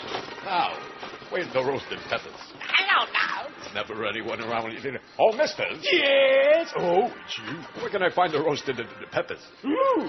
Go to the aisle between G and I. Why didn't you just tell me to go to H? You said it, I didn't. Yeah, Weisenheimer. Hey, look, there's an open cashier over there. That's the express list. You got 30 items in there. Yeah, but they're small. About 30, man. They don't count them anyway. No. Now get over there. What I do with my checkbook. Oh, you're one of those, aren't you? What? I'm writing a check, so what? That means you're floating. That means you're floating. Float this, you moron. No. Yo, Mo. Yeah, oh, hi, Greg. I just want to congratulate you on a very entertaining show. You know, I always thought radio shows should be done live from a grocery store. Yeah, thanks. Can I go home now? Oh, why, sure. Watch out for Mr. Whipple. Don't squeeze. Don't squeeze. Don't squeeze. Don't squeeze. Okay, blame George for that, because I never would have played that again in a million years if you wouldn't have said it. And I thought, well, let's play that. I haven't played that in a billion years. If I hadn't said what? Oh, Supermarket Mo. We were looking for the thing there, supply side economic. So anyway, during the last break, there's a knock on the door, speaking of Mo. All right. And I'm sitting here in my underwears, and I hear, and it's my office supply stuff. All right. I got my case of fax paper and a couple of toner cartridges. Isn't that exciting or what? So now they're delivering it right to the door, so I don't have to go schlep downstairs and get one of those carts, and schlep it up the elevator and the whole deal. An old man like me shouldn't be schlepping heavy stuff like that, like a case of fax paper. That's right. Right? Right. Whatever that means. So that was nice, and, I signed the thing, and he left this crap off there, some Schwarzer guy, some black guy. 1,200, that's all that word means, okay? Schwarz means black. These people get all bent out of shape. I don't want to mention no names. Oh, my God, under the guise of shtick. Yeah, shtick it. Shtick it, Mo, you old, silly old Jew. 1,274 votes on the poll. Oh, you're going to love this. This is one of my favorites. Yesterday afternoon, the United Nations rejected a call by Jedi Knights in England for recognition of the Jedi faith as an official world religion, according to Ross' story. Tolerance for the Jedis. Here's some bag. She's holding up a sign. Tolerance for the Jedis. A story in the English tabloid The Sun reported a appeal to departing Secretary General Cup of Coffee Annan by the Jedi worshippers for official recognition of their religion. Why not? Isn't any more ridiculous than any of the other ones? Especially like that Scientology. That's a sci-fi-based religion. The Sun Day of Tolerance changed to an Interstellar Day of Tolerance. Dujarric. With or without lightsabers, he added. Oh, Stefan, not Stephanie. Excuse me, Stefan. You look like a girl to me. With or without lightsabers, he said. Or even the buffalo sabers. Went for another planet right now, I would. See, there he goes making fun of people's religion. Shame on you, you Dumkopf. Shame on you, you intolerant bastard, you. And we just got through playing that. My religion's better. See, it fits right in, like a glove. Pentagon guidelines that classified homosexuality as a mental disorder now put it among a list of conditions or circumstances that range from bedwetting to fear of flying. The new rules are related to the military's retirement practices. The change does not affect the don't ask, don't tell policy that prohibits officials from inquiring about the sex lives of service members and requires discharge of those who openly acknowledge being gay. There's nothing worse than a gay discharge. The revision came in response to criticism this year when it was discovered that the guidelines listed homosexuality alongside mental retardation and personality disorders. The guidelines listed homosexuality alongside mental retardation and personality disorders. Mental health professionals said yesterday they were not satisfied by the change. Just like I'm not satisfied by those naked pictures of Brady Quinn on our website. I'd be satisfied if the knock on the door would have been him instead of the stupid office. Head of the American Psychiatric Association wrote to David Chu, Undersecretary of Defense for Personnel Readiness. I wonder if he's kin to Vin Scully. And defects that could also lead to retirement but are not physical disabilities. Defects, like having... one thing I noticed about Jonathan Rhys-Meyers in that movie Match Point? What's that? One of his ears is really bizarre. He's got a strand, looks like crinkled up. Possibly. Next time you watch it. No, I thought his upper lip is kind of not even either. Like one end is curled, that's curled kind of up. That. That's part of that. Is that it? That's a British thing. It makes him look very fake. I have no idea. Very effeminate. The guidelines outline retirement. Let's see. Among the conditions are stammering or stuttering, dyslexia, sleepwalking, motion sickness, obesity, insect venom allergies, and homosexuality. If you're allergic to the busy bee. More than 30 years after the mental health community declassified homosexuality as a mental disorder, it's disappointing that the Pentagon still continues to mischaracterize it as a defect, said Representative Marty Meehan of Massachusetts, member of the House Armed Services Committee. Pentagon spokeswoman Cynthia Smith said homosexuality should not have been characterized as a mental disorder. A clarification has been issued, she said, which was damn white of her. The Psychiatric Association declassified homosexuality as a mental disorder in 1973. Questions about the Pentagon's guidelines were raised in June by a research institute at the University of California at Santa Barbara. There were 726 military members discharged under the Don't Ask, Don't Tell policy during the budget year that ended September 30. It's always 30. No matter what it is, it's 30. Am I right? Seems to be. In fact, I wouldn't be surprised if instead of 20/20 vision someday, we'll all be seeing so good we got like 30/30. 1,284 votes will be way over 1,300 by the top of the hour. We got a real shot at getting some number by the end of the day, too, and who cares? We don't really care. I think I'm going to dip into some real heavy-duty ice cream right now. Oh, don't do it. Some. I don't have any. You think I can't? Look, let me say this to you. Now, you know me well enough all these years. Do you think if I had ice cream in the house, it would still be here? No.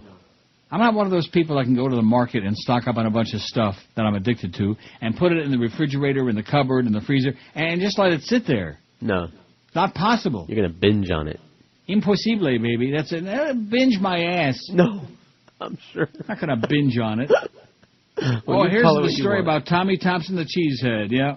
He's going to form a committee to instigate and investigate. He drank water from a creek. He was an outdoorsy guy. Yeah. Tommy Thompson. What an idiot. He thinks he wants to run. Well, why the hell not? It's a free country. It can't be any worse than the other guys. All these incompetent goofballs, Just a question of who's the most famous and who can raise, let me say it again, who can raise the most money. That's what it's all about. Right. You grooming? I probably shouldn't do that. Probably messes up the head on my razor. Wouldn't you think by putting that against the well, you don't have to microphone put the front on there. I don't care if it messes the microphone up because I got another one right over here. I think I done that a long time ago, didn't I? I got this other. I don't know why they put. If you could see the way this thing is set up, here's the other mic. Okay, do we sound like I'm in stereo now? No. Sounds like there's two of you. How about now? Can you hear it now? No. Yeah, the hell you can't. I mean, I can hear you. It doesn't sound any different, though. What about when I'm talking into both of them like this? Ooh. Stereo? Double Neil. Well, let me just shove this other thing back there. They got a microphone, a guest microphone, which I'm never going to have a guest, and there's like about 2 feet of space there on the other side of this console. So that Herb guy in Coral Springs, it never dawned on me until after I read his caustic facts about the Internet streaming. This is the guy with his, he can listen to Howard all day because they keep repeating the show on the Internet, on Sirius, and when am I getting on Sirius? Same old tired tune, okay? Same old crap. Herb, get a life, you silly person. I have no life. God, you know who I'm talking about. Don't you remember those days? I do. You serious? No. 26 past noon, there's that crook Bill Fist. Former CIA There's another one thinks he's going to be on El Presidente. He's there with Bob Gates, who, got turned down already a million times. That's why the Bush people want to bring him back alive again. Just keep retreading the same old tired criminals over and over again. That's what we got in politics, Same old tired faces. How about like somebody new and exciting like Tommy Thompson, the cheesehead?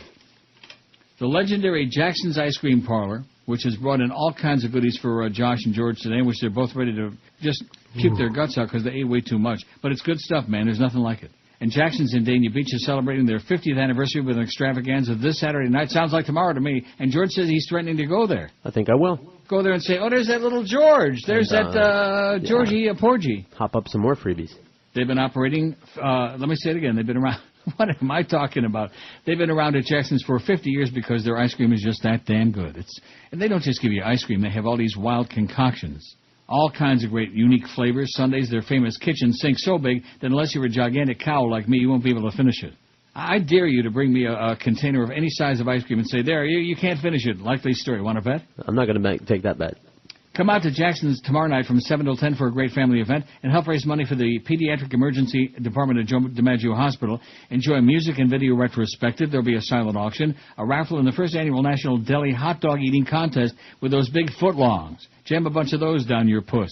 It's all part of the biggest party in Dania Beach, and it's tomorrow night, the 50th anniversary celebration of Jackson's Ice Cream. Proceeds from the food and soft drink sales will go to the Joe DiMaggio Children's Hospital. Admission is free, so come out, pig out like a cow, and have yourself a great time for a great cause. It's all happening at the legendary Jackson's Ice Cream Parlor, just north of Sterling Road on Federal Highway in prestigious Dania Beach. If you want more info, call 954-458-0380. The biggest names, the best talent. This is Neil Rogers, Sports Radio 560 QAM. Dingo ate my baby. Still think your BlackBerry has you totally connected? Yeah. Think again, because now the future of wireless technology is totally connected to you. Introducing the Dingleberry. Forget those clunky belt clips. The Dingleberry hangs snugly from the most secure portion of your anatomy. Here, take a look at mine. Oh, whoa! Email the internet and cell phone service in a device just 1/10 the size of ordinary PDAs. In fact, you'll never even know your Dingleberry is there. Sounds expensive. Will it wipe out my savings? No, if there was any wiping, you wouldn't even have a Dingleberry. Cool. I'm going to pick out a Dingleberry right now. Sit on the future with the Dingleberry. It's everything it's cracked up to be. That's what Mo always said. Oh, no more of these pages coming out. Oh, what do I care? I got a whole case of fax paper there now. And that's spiffy? Mm-hmm. Yeah. Hammer mill, no less. Boy, that thing weighs about 8 trillion pounds. 598 votes on the poll. Any interest in that? No. No, we don't really care whether you vote on it or not. It's just to try to attract you to our pool, which are like, honeys to a beehive, stuff like that. I think I can probably get rid of this Kimbo hanger. Kim will be there another half hour at the Char Hut. Just kind of tidying up a little bit here. With talk of a rapid minimum wage increase and the beginning of real congressional oversight of the White House already promised when Democrats take over the Senate in January, Senator Chris Dodd of Connecticut will take another step in the right direction today. Dodd will introduce legislation to amend the recently passed Military Commissions Act of 2006, a.k.a. the Bush Torture Bill, because of the powers of detention and prisoner abuse it affords George W. Bush, in an attempt to make it look like a law that actually represents the U.S. we all know and love. We in Congress have our own obligation to work in a bipartisan way to repair the damage that's been done, to protect our international reputation, to preserve our domestic traditions, and to provide a successful mechanism to improve and enhance the tools required by the global war on terror, Dodd said yesterday. I like him a lot sometimes. Chris Dodd, he's really good at times. He's very articulate. He looks like the late Jerry Williams. Dodd, an outspoken opponent of the Military Commissions Act, will go to the Senate floor today to introduce the Effective Terrorist Prosecution Act, which will, according to Dodd's office, ensure that U.S. servicemen and women are afforded the maximum protection of a strong international legal framework guaranteed by respect for such provisions as the Geneva Conventions and other international standards. The Connecticut Democrats' legislation is also intended to restore some of the moral authority America lost with the rest of the world when it gave the U.S. government's executive branch the sweeping ability to breach civil liberties in a manner more like a dictatorship than a democracy, writes Bob Geiger. It's clear the people who perpetrated these horrendous crimes against our country and our people have no moral compass and deserve to be prosecuted to the full extent of the law, said Dodd. But in taking away their legal rights, the rights first codified in our country's Constitution, we're taking away our own moral compass as well, he'd be saying. Among other things, the Effective Terrorist Prosecution Act will do the following. Restore habeas corpus protection to detainees, narrow the definition of unlawful enemy combatants to individuals who directly participate in hostilities against the U.S. who are not lawful combatants, bar information granted through coercion from being introduced as evidence in trials, empower military judges to exclude hearsay evidence they deem to be unreliable, authorize the U.S. Court of Appeals for the Armed Forces to review decisions by the military commissions, limit the authority of the President to interpret the meaning and application of the Geneva Conventions, and make that authority subject to congressional and judicial oversight, and provide for expedited judicial review of the Military Commissions Act to determine the constitutionality of its provisions. Many Americans have bought into right-wing spin that says Democrats don't like Bush's torture bill because they want to protect the rights of the terrorists. This is because Team Bush has carefully hidden the ugly truth behind this law, that the power it grants would allow the Bush administration to pluck any American off the street, declare them an enemy combatant, hold them without counsel, and without other constitutional protections. Said Dodd yesterday, I take a backseat to no one when it comes to protecting this country from terrorists, but there's a right way to do this and a wrong way to do it. It's kind of like our radio. There's a right way to do it, and there's a wrong way to do it, and then there's the Beasley way of doing it, which generally tends to be much closer to the wrong way. So how are we doing over there at Power 96? Has Greg got that all straightened out now? Have we stopped playing all that rigatoni music or what? I don't know. We don't know because you're not listening and neither is anybody else. Nice going, Tanner. Hey, Tanner. You fairy. Silly person. Be careful. It's the Tanner building. Oh, man. That Duffmeister, is she a real coward or what, huh? What a lady. 1,302 votes on the poll. Which ultra-rich person you despise the most? Nobody can touch Rupert Murdoch, and who would want to? 423 votes. He's got more than double the next Oprah. I hate them all, 186. A bunch of real jealous bastards out there. Too bad. Me too. I mean, I'm doing okay, but not in a league like that, you know? Who couldn't use an extra $1 billion or two, right? Yeah, sure. I'm still thinking I'm doing the show from Berlin, starting really soon. To hell with this business sitting here looking at pictures of Brady Quinn. I'm going back to Berlin. I'm going on a hunt. Greenleaf, Idaho. Do you have any idea where that is, being the Montana guy that you are? Where? I wonder if that's where Dickie Greenleaf got his name in the Greenleaf family. Remember Dickie Greenleaf from that movie? What was it? No. Yeah, you do. You've seen it. The Matt Damon movie. The Talented Mr. Ripley. Dickie that Greenleaf. one. Yeah, I forgot all about it. Yeah. I don't know where that is. Kate Blanchett, man, if she isn't... You know, there are a couple of actresses that really drive me nuts. She's one of them. She is so grotesque, you know, and she always plays that real nebbishy, like nobody wants me. I can't imagine why, Kate, okay, you nasty, I mean, it's one thing to be ugly. A lot of us are in that category, but what a nag, you know? Mm-hmm. Remember the scene in the movie where she's like, That I do. Desperate. And who's the other actress that just drives me up the wall? I saw her, it's coming, it's on the tip. I'll tell you in a minute. Name a movie. No, it'll come back to me in a second. Greenleaf, Idaho. After seeing the chaos of Hurricane Katrina, a city councilman in this tiny Idaho town founded by pacifist Quakers came up with a novel idea. The Quakers. I wonder if they're like the Jedaists. Ordinance 208 passed by the city council this week asked Greenleaf's 862 residents who do not object on religious or other grounds to keep a gun at home in case they're overrun by refugees from disasters like Katrina. This is not an it'll never happen here kind of thing, said Stephen Jett. What if he's getting a Joan Jet, the ordinance's sponsor? We could get refugees. Oh, yeah, I'm sure that all the people from Katrina, the first thing they thought of, we got to get out of here. Yeah. We got to get up to Greenleaf and go see Dickie Greenleaf. And she was from the Loges. He was from the shipping magnate, the Greenleaf, and she was from the textile of the Loge. Remember that? Mm-hmm. When he was they were in the airport in Rome, and he was standing in the wrong line, that whole thing. That's a pretty good movie, even though it's kind of gay. Now, did Josh see that one, Talented Mr. Ripley? No. Well, why not? You didn't bring that in for him? You're not going to watch it again. I'll bring it in. I think he might have a little bit of a problem with it. It's got very heavy. Gay. But it's really good. And people you like are in there, you know? Like Jude Law. He's okay, right? Oh, yeah, I like him a lot. And Freddie. Who the hell played Freddie? What's his name? Seymour Hoffman. I beg your pardon? Philip Seymour Hoffman. Did he drop the Philip now? Or is that Ryan Phillippe? No, I dropped it. Oh. In this town about 35 miles west of Boise near the Oregon line. Boy, I've never been up there in the Great Northwest, and you know what? I'm never going to go. I might go to Vancouver someday, though. That's right. What you're looking for ain't there. What do you mean by that? Got lots of mountains and not very many people. Oh. Well, what do you mean what I'm looking for? You think I'm just some kind of a pervert? Yes. Right. Yes, I am. In this town about 35 miles... I got a surprise for you. You would have thought that what I was looking for in Omaha wasn't there either. Oh, wow. Well, there are people there in Omaha, aren't there? Ooh-wee. Man, that Midwestern thing. Those good corn-fed Midwesterners. Anyway, can I get back to this without that perversion stuff of yours again? See that? He's the bad influence. He's the one that forced me to put those pictures up on a website. He held a gun to Josh's head and said, put them up there or Neil's going to get pissed off. In this town about 35 miles west of Boise near the Oregon line, where an estimated 80% of the adults already own guns, the proposal hardly caused a stir. It went through weeks of public hearings and drew only mild criticism from the pastor of the town's Quaker meeting house. But in the 6 weeks since Jett first introduced the ordinance, the national media have flocked to the story. They're flocking to it. Jay Leno ripped Greenleaf in his monologue. Comedy Central's Daily Show telephoned, no doubt to exploit Idaho's reputation as a wild woodland where mountain men shop for groceries with a rifle slung over a camouflage jacket. Well, do you know what it means if you're a guy shopping for groceries? Gay. Jett, whose father died in a hunting accident, said the ordinance is designed to enable residents to protect themselves, but also gives the city a better platform from which to promote gun safety. The fact that Greenleaf supports the Second Amendment will be able to keep the crime rate down, he said. The thing is, Greenleaf doesn't really have crime, at least as most cities define it. The most violent offense reported in the past 2 years was a fist fight. Good old-fashioned fist fight, baby. Still, Jed insists the menace of high crime may be on the horizon. Greenleaf is on the western fringe of Canyon County, a fast-growing suburb of Boise. As developers turn alfalfa rows into tract housing and hay bales into big stores, Jed wants newcomers to know that criminals will not be comfortable in Greenleaf. You're not welcome here. Oh, look at that. The bulb just burned out in this thing. I better stop reading. Uh-oh. Isn't that amazing? Oh, gee, and that's hotter than hell. Woo-wee, man. The bulb, I got a lamp here that sits off to my left, and I just reached up there like, sometimes if you tap it, you know what I'm saying? What, the lamp? Sometimes you tap the bulb and it like comes back to life again. You ever do that? Oh, yeah. Sometimes you think it died, and then you tap it and it comes right back to life again, and the bulb too. Maybe it's loose.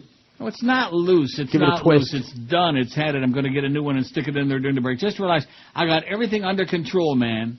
I got everything all under control. I got my office supplies. I got my, like Robbie Benson said in One-on-One, school supplies. What a, I shouldn't say that. Didn't he have a heart attack and stuff? Mm-hmm. And I did like him once upon a time, but nevertheless. And he's Jewish. But other than that, who else did we discover is Jewish? James Franco. How do you like that? Not only is he Franco-American, but he's Franco-Yiddish.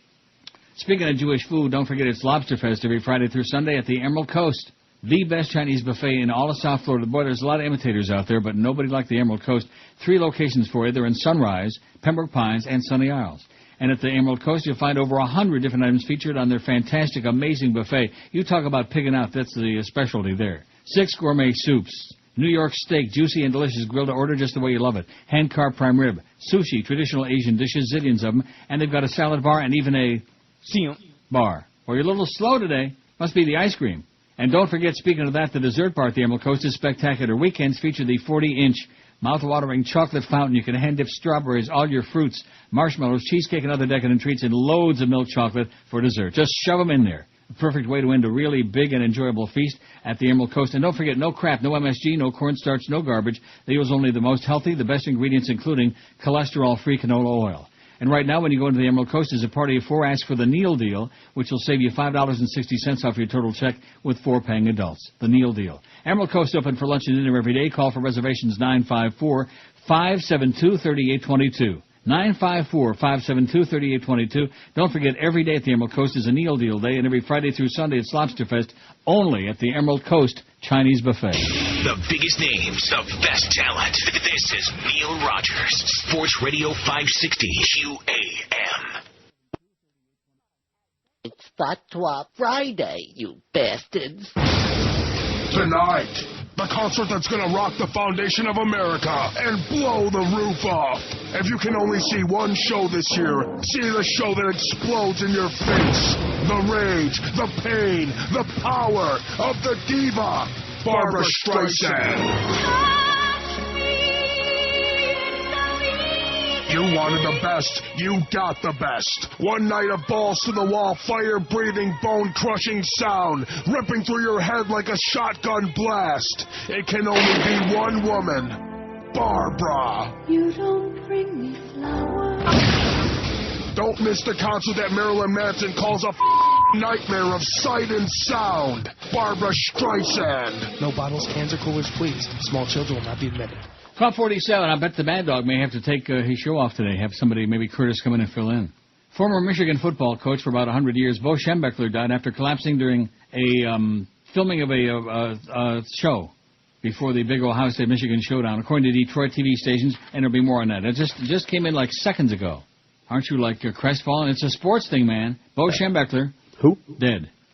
I wonder how many years he coached. He was there a long time. I wonder if he was Mad Dog's coach at Michigan. I think what happened is he saw the naked pictures of a Tom Brady. Or maybe he saw the pictures of Brady Quinn on our website and got upset and thought it was Tom Brady. I got news for you. From the chin down, Tom Brady ain't much. I just mentioned that. I don't know about from the waist down, but from the chin down, he ain't much. I mean, he's a great player. Right, Josh? Yes, he is. He's a good player. Great. Some weeks great. Not this past week. He missed the bus along with the rest of the team. That's okay. They can't be great every week. Otherwise, what's the point, There's no drama. Wait till you hear this. You're going to puke your... Now, let me ask you this. What's your take on Denzel Washington? He's been okay in some movies, not all of them. It's an epic telling of the life of Jesus, an ambitious production featuring an all-star cast, but it's not a movie or miniseries. It's been at or near the #1 spot among the best-selling books listed on Walmart's website since its early fall release. The retail chain Family Christian Stores says it's the fastest-selling audio Bible it has ever stocked. The 21-hour production, which lists for $49.99, I'm sure half of that goes to the Lord, features the voice talents of more than 250 singers, clergy, and actors, including Denzel Washington, Cuba Gooding Jr., Angela Goody Goody. Remember Goody Goody by Frankie Lyman and the Teenagers? He's still dead, by the way. Angela Bassett and Alfre Woodward. I don't know who that is. Who is that? Alfre? Some chick. Is she related to Winfrey? Oprah Winfrey? Alfre? Blair Underwood portrays Jesus, and Samuel L. Jackson, who played a scripture-spouting hitman in Pulp Fiction, is the voice of God. How do you like that? Samuel L. Jackson is God my ass. It's really good, and it's transcending every barrier. We're thrilled with the way the product has turned out, said Paul Caminiti, Vice President and Publisher of Bibles for Zondervan, a Grand Rapids-based division of News Corp-owned HarperCollins. Bibles for Zondervan. Zondervan started shipping Bible Experience in late September and has sold more than... By the way, I got a new bulb in here I just stuck in, and man, now I can read things. I can actually see what I'm reading. Isn't that great? Yeah, it is. Now, I never really thought about this, even all the years I've been alive. There's some things that you never really think about. When a light bulb goes out, I'm asking you because you're such a genius, at least so you tell us. When a light bulb goes out, when the filament goes up like that, and it dies, has the bulb been getting dimmer as it gets older and, you know what I'm saying? Well, it's funny you should ask that because a lot of times the bulb will burn brighter right before it dies. Really? And I asked my science teacher that, and he said that because the filament is suspended in a non-oxygen, what's inside the bulb is not oxygen so that the filament doesn't burn out.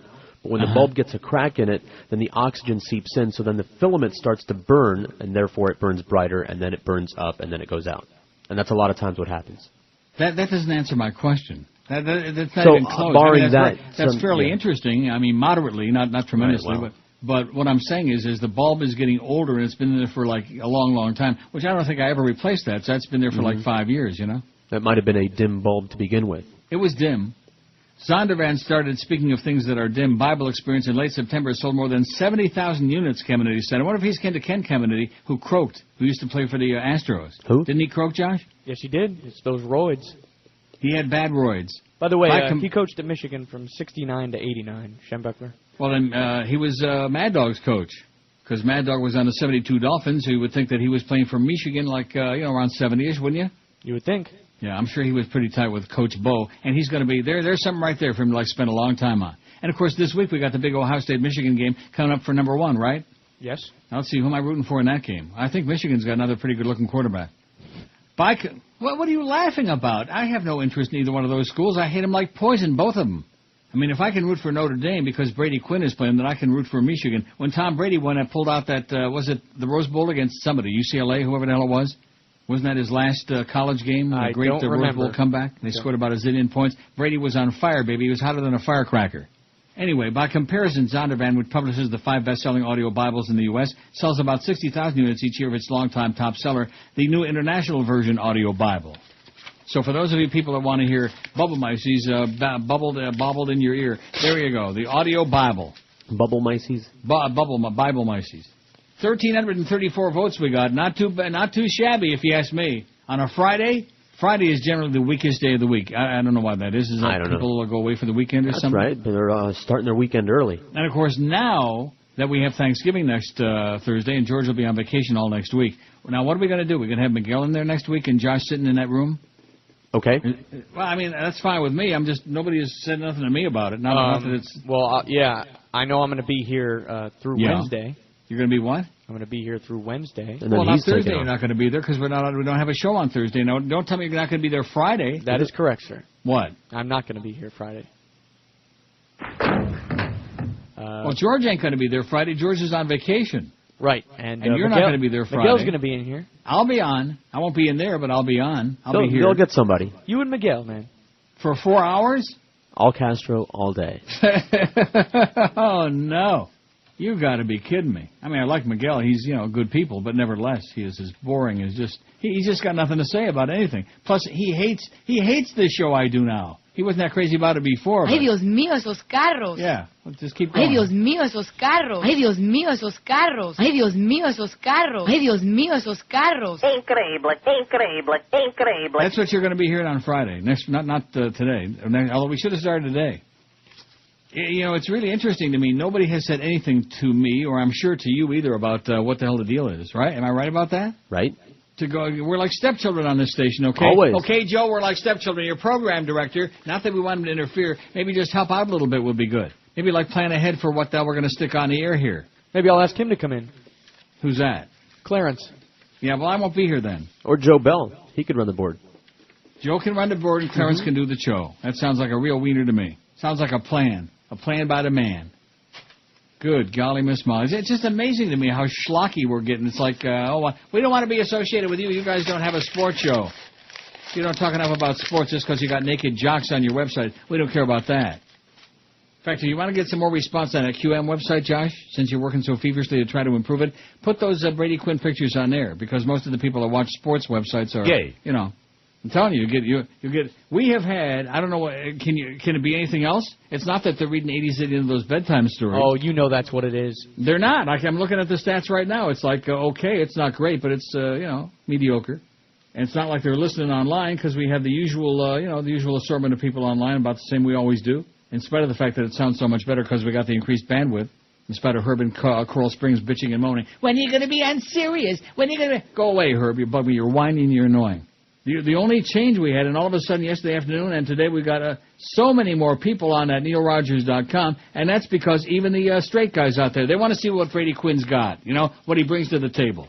That's what they want. They want to take a look and see what's the big simmons with Brady Quinn, okay? And then they feel really bad about themselves, so like a half hour later they go back and they look at it again and say, something, it looks even better now than he did before. And you tell me there's a God? The same God created Ron Jeremy and created that? Oh, I got to get my toilet paper roll out. Attention, men. Why does he start the spots out like that for me, huh? That Duff. Hey, Duff. You fairy. Anyway, if you have a hair loss problem or currently wear a hair system, listen to this. And we're talking about hair on your head. I'm not talking to the shaved masses out there. For more than 40 years, Charles Alfieri has been designing hair systems for show business personalities, politicians, and most importantly, everyday guys, even schleppers like you. That's right. And, there's some people who say they can spot a hair system, but I'm going to tell you right now, the ones that you can spot are the bad ones, the embarrassing, humiliating, and degrading ones. How many good hair systems go unnoticed? You don't even know it's not the real thing because they look so great and natural. And Charles Alfieri's hair systems are completely natural, designed with just the right amount of hair and the proper recessions. Run your hands through it. Over here, Brady. Let me run your hands through it. See? God punishing me again. See that? That's fine. It looks and feels just like your own hair. And here's the deal that Charlie's got going for you now. For just $99, they'll custom design a hair system for you. Try it for a couple of weeks, and if you're happy with the way it looks and feels and smells, it's yours for just an additional $500 to keep. And they're so confident that if you're not completely happy, return that hair and get your $99 back. So you've got absolutely nothing to lose but that bald spot, an offer you can't refuse unless you're nuts. Charles Alfieri, he's in Fort Lauderdale. Call for an appointment, no obligation, 1-800-321-2413. That's 1-800-321-2413. You absolutely won't believe just how much better and younger you are going to look. The biggest names, the best talent. This is Neil Rogers, Sports Radio 560 QA. Rock solid. It's Scott Farrell. And when I'm up in Boca Chica slapping old women with painted lips around the pool, I listen to the Neil Rogers 1 to 2 hours. I listen to the Neil Rogers Fair and Balanced 1 to 2 hours.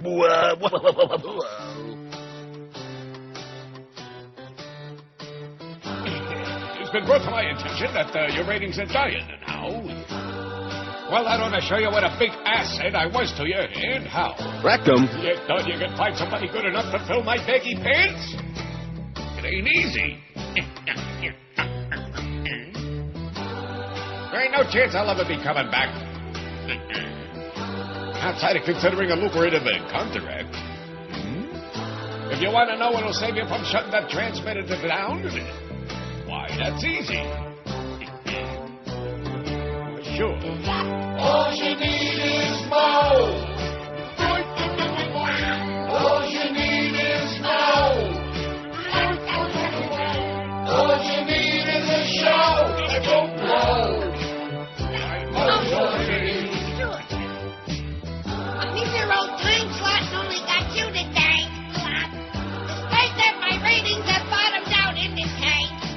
Yes. Which radio has a revolving door for the gayest of all whores and squeeze?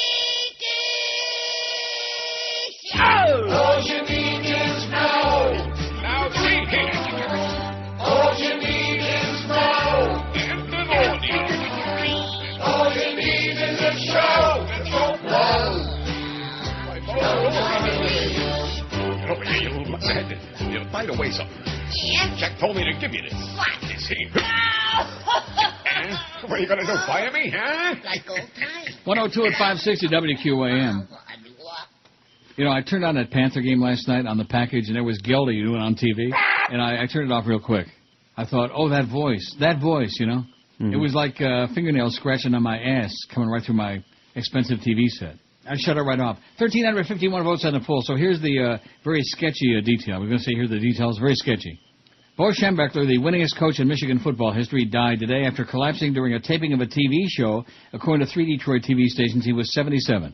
Now, the fact that he died during the taping of the show, which means they probably have him dying on tape. You see what I'm saying? Yeah. And knowing what a bunch of grave robbers the media people are, they're probably going to be showing that. It'll probably be on YouTube. Oh, here, watch the coach croak. You know, like that. Bad.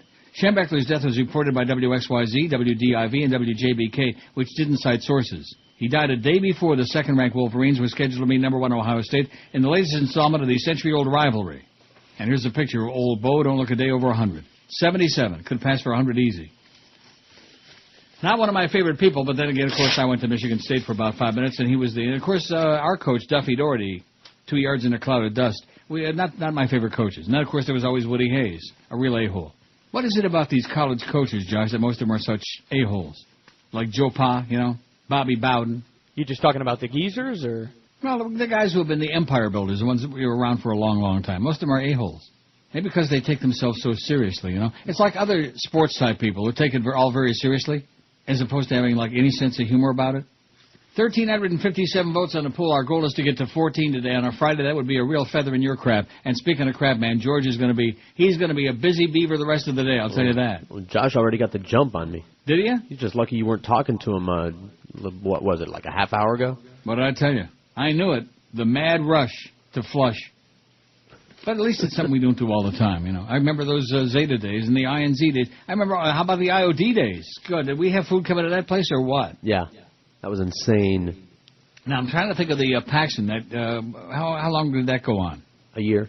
No, it did not. Get out of here. You're my ass. We were at Paxon for a year. We started in November. We were not at Paxon for a year. I left there in May. My contract was for a year, and then they paid me off in May to go the hell away, which was sweet. Don't you remember that? Okay. We weren't there for a year. It may seem like a year. It felt like a year. Yeah. It felt like a finger. It felt like a lifetime. But anyway, what was I saying about being there? The food.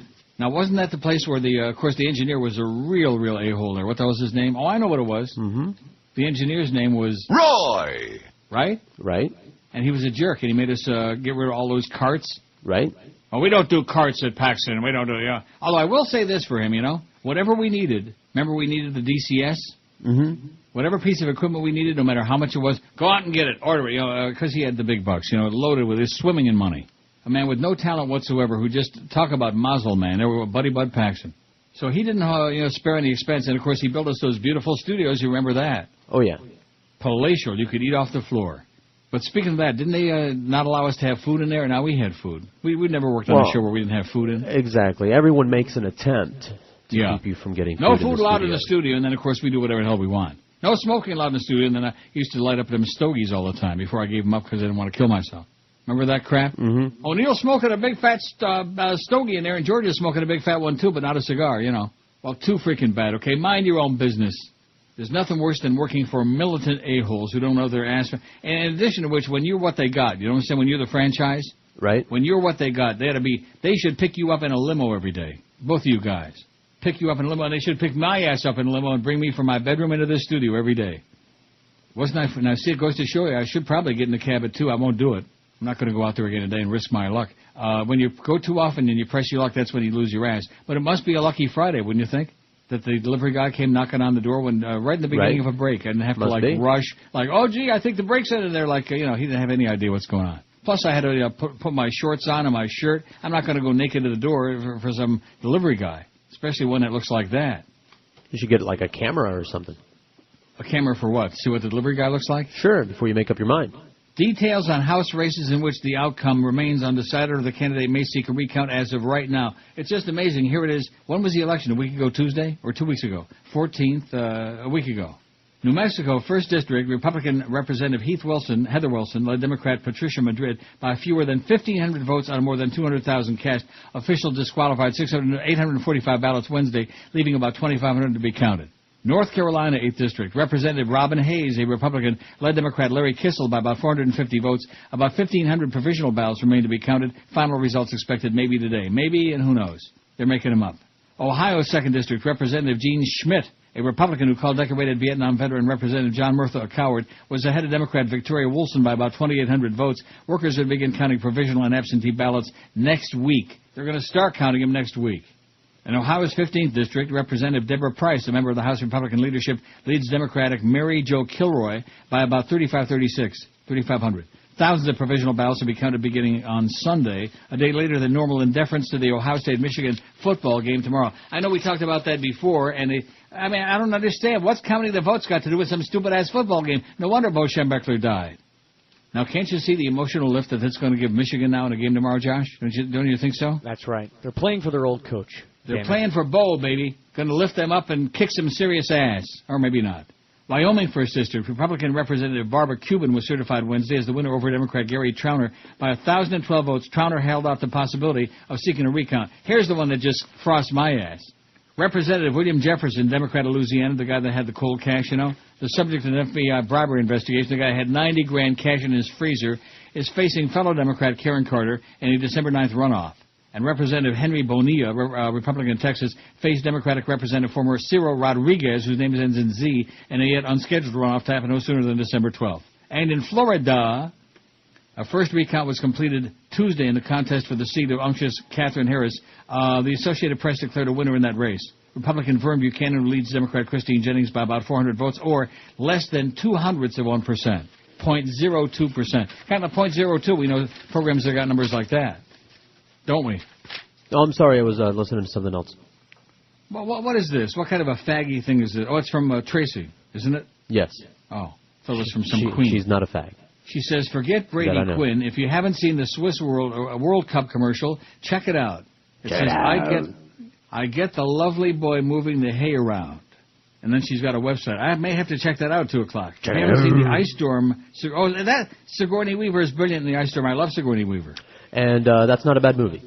Really? You might like it more than me. It's one of those dramas. Well, what didn't you like about it? What didn't I like about it? Yeah. The pace. It's kind of a morose drama. A little slow. Don't give it to Josh. Don't forget, bring in the talented Mr. Ripley for Josh. I want to force him to watch that. Tragedy. It's very gay. But I think it's... Now, you would agree with me. It's a pretty... I don't know.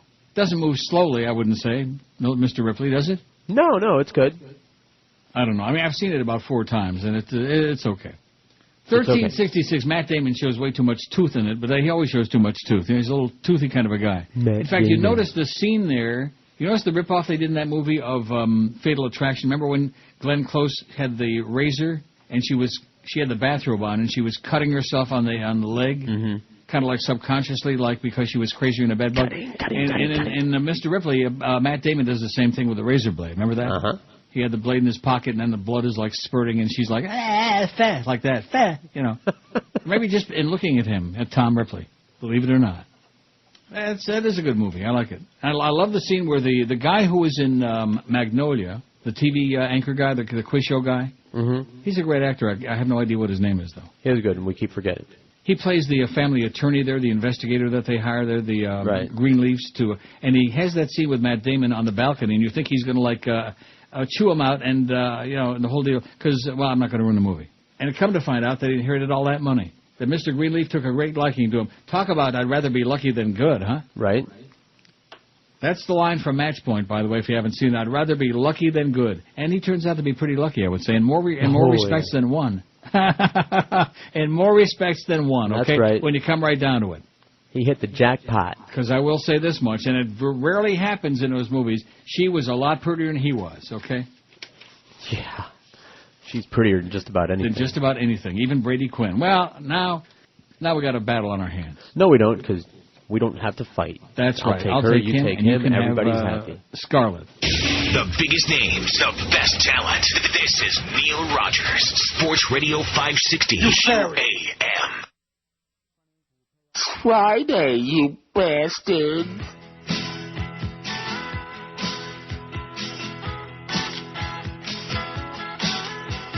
If I would stick my tongue down your throat, would we read it on the front page? Yes. Girls don't satisfy you, I'd just like to try you. Won't you bring your lips in range? Need a change. Down on my knees, begging you please. I know Jerry Hall won't mind. I just had enough of that macho stuff. Baby, check out my behind. Rectum. I know it's only David Bowie, but I like him. But I know it's only David Bowie, but I like him. Yes, I do. I like him.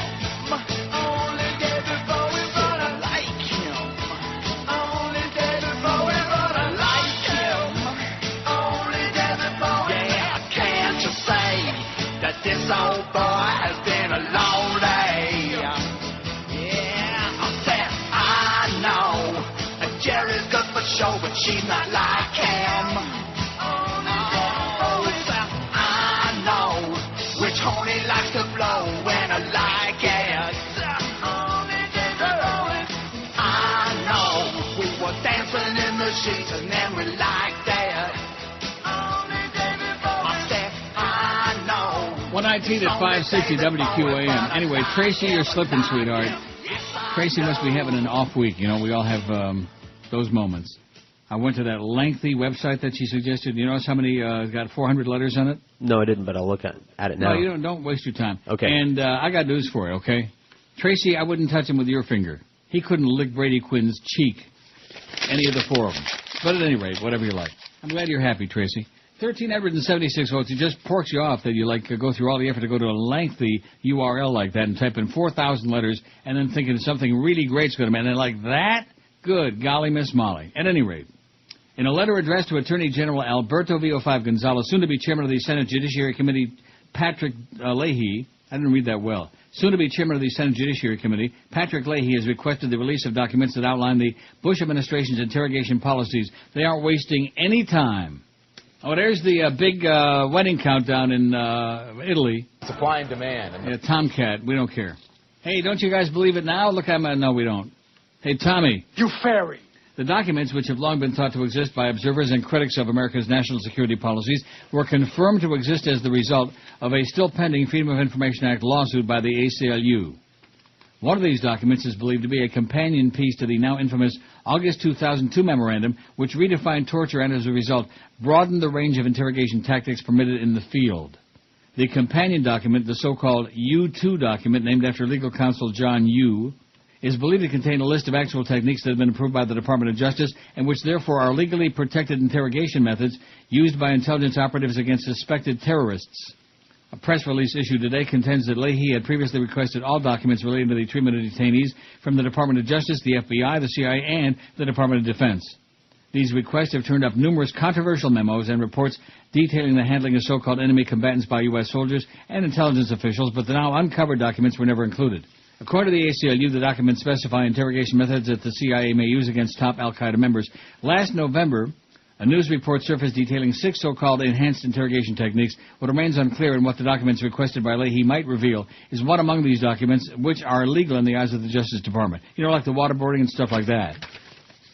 And poking their eyes out and yanking their fingernails off. Things like that. You know, just minor little encouragement to answer the freaking questions. Stuff like that. Got it? Got it. Good. What? 1381. Oh, look at that. We got the whole rest of the hour for crying out loud. It's only 20 after 1? My God. Not that it's a Friday or anything like that. Not that we've had a little bit, although it is nice having that nice new light bulb there. Isn't that good? I'm glad so you got it. Read what I'm trying to read here without stumbling and fumbling and bumbling. And especially when you send me those faxes or those stories that got a lot of little teeny tiny print, you know. And faded. Those are my favorite. 1381, Rupert Murdoch has won, even though that poll will be up there all weekend long. I'm almost feeling like we ought to change it, because it's non-compos mentis venus, you know what I mean? But I'm going to leave it. Why the hell would we want to do that? And by the way, Sean, thanks for the polls, but boy, I sure hope in the future you do better than this. You see the 3 polls he's got on here? Actually, I did not. Look. No, don't. You'll be depressed. And then Steve sent us in a poll idea, too. Which group of people scare you the most just by the way they look? And he says hip-hop gangsters, Hasidic Jews, and I love the way he spelled it, Amish people, priests, black women with short blonde hair. He said, won't get any votes, but they scare the crap out of me, is what Steve said. What do you think about that poll? I think that's a good idea. I mean, we can add some things, change some things, but I think he's got a good idea. Well, give me some ideas to it, okay? Maybe. I'm not going to. It's for Monday anyway. We're not going to do that. Oh, yeah, like I said, give me some ideas. Like when I see blind people driving. Okay. It scares the hell out of me. Like I said, I'll leave it in my capable hands. 23 past 1 again, thanks to our friends at Jackson's Ice Cream Parlor in Dania Beach. Don't forget their big 50th anniversary bash is tomorrow night. And George and Josh are swooning, man. Josh has already made a quick run. Mm-hmm. Now, is that run as in singular or runs as in... Well, anyway. No, it was singular. Good. But when I said runs as in... I wasn't talking about plural. I was talking about as in a noun. Perhaps it wasn't the best day for former Senator George McGovern to bring his case for pulling U.S. troops out of Iraq to Democrats on Capitol Hill, with Democrats starting a contentious caucus to elect new leaders for the return to majority status in January. Less than a dozen members of the Progressive Caucus met with McGovern and Professor William R. Polk of the University of Chicago, who have written Out of Iraq, a practical plan for withdrawal now.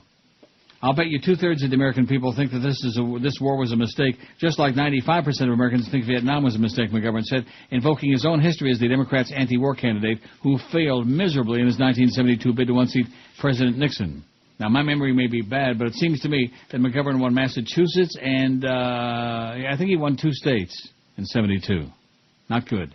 Recalling Nixon's famous speech about the silent majority who he said supported the war in Vietnam, as opposed to the vocal anti-war demonstrators who marched in the country's cities and on college campuses, ABC checked the former South Dakota senator's numbers.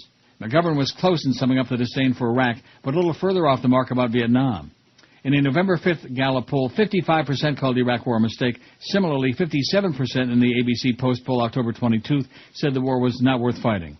Gallup last asked about Vietnam being a mistake in 2000, and at that time, 69% of the public said it was a mistake. During the war, the number calling it a mistake peaked at 60 in 1971, 60%, and 73. Since then, it peaked at 74% in 1990. That's the... See, that? What does that tell you about the American public? Mm-hmm. 58,000 American troops came home in body bags. Millions of innocent Vietnamese people died, and there was no reason for us to be there in the first place. And it peaked at 74% in 1990.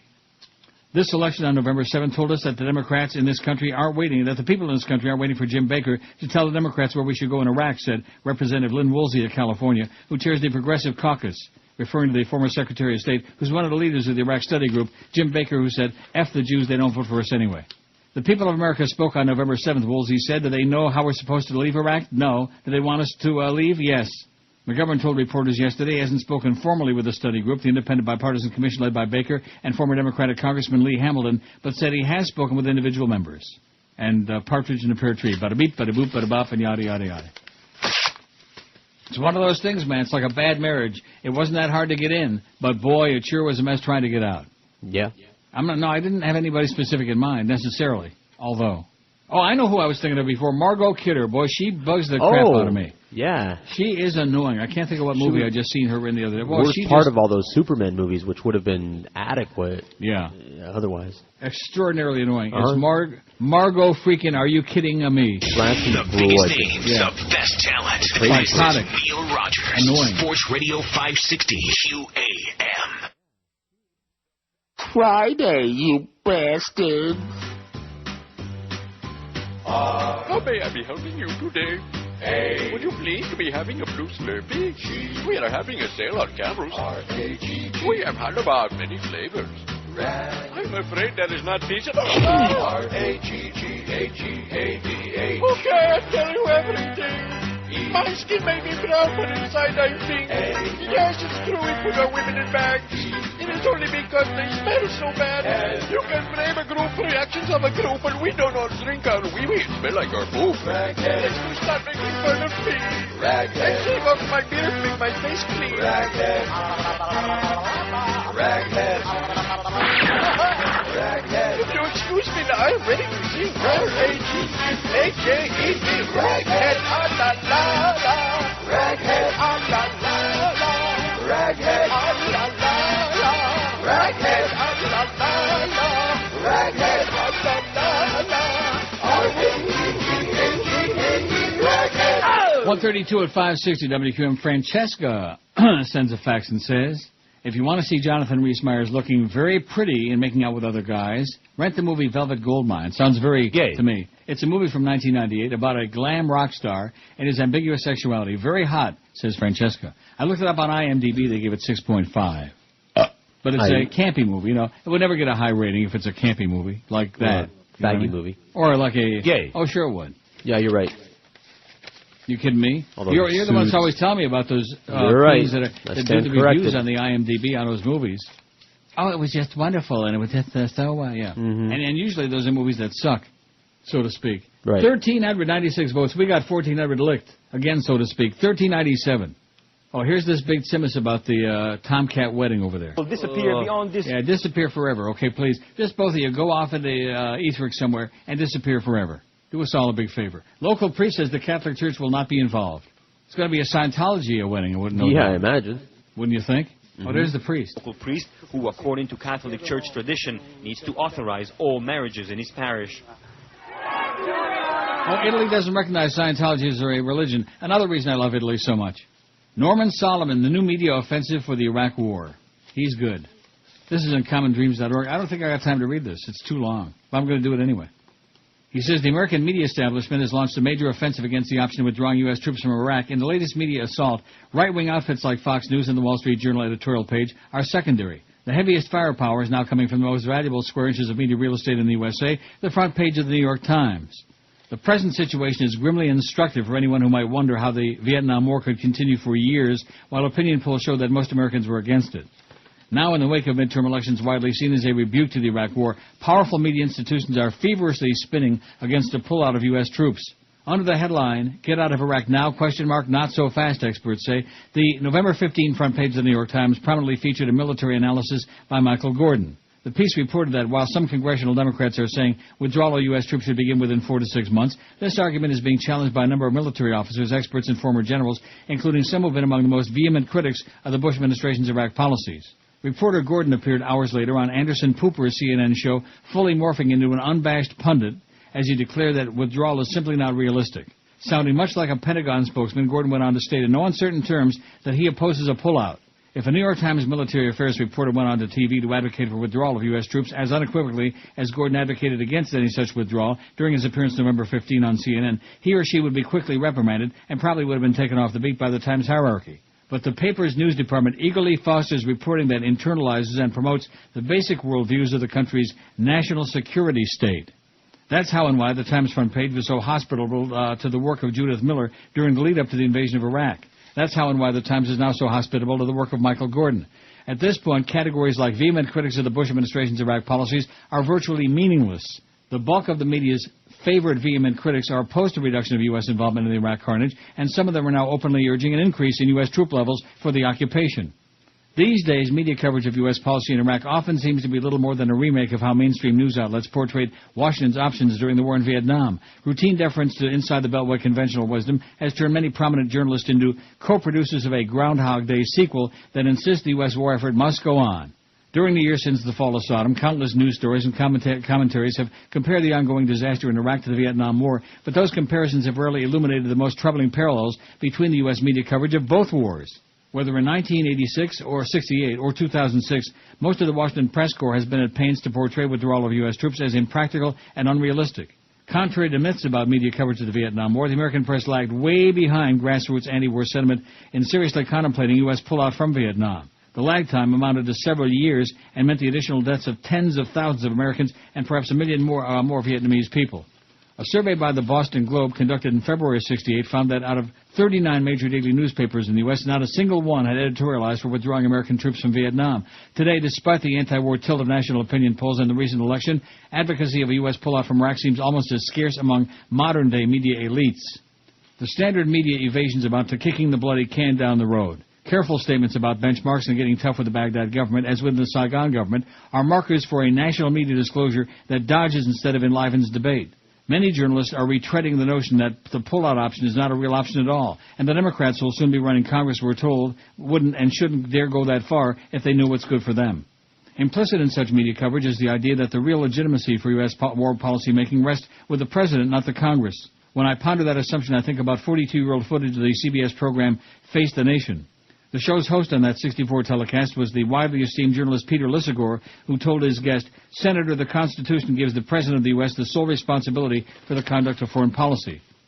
You couldn't be more wrong, Senator Wayne Morse broke in with his sandpapery voice. You couldn't make a more unsound legal statement than the one you've just made. This is the promulgation of an old fallacy that foreign policy belongs to the President, and that's nonsense. Lissagore was almost taunting as he asked, to whom does it belong then, Senator? Morse didn't miss a beat. It belongs to the American people, he shot back, and I'm pleading that the American people be given the facts about foreign policy. The journalist persisted. You know, Senator, that the American people can't formulate and execute foreign policy. Morse's response was indignant. Why do you say that? I have complete faith in the ability of the American people to follow the facts if you'll give them to them, and my charge against my government is we're not giving the American people the facts.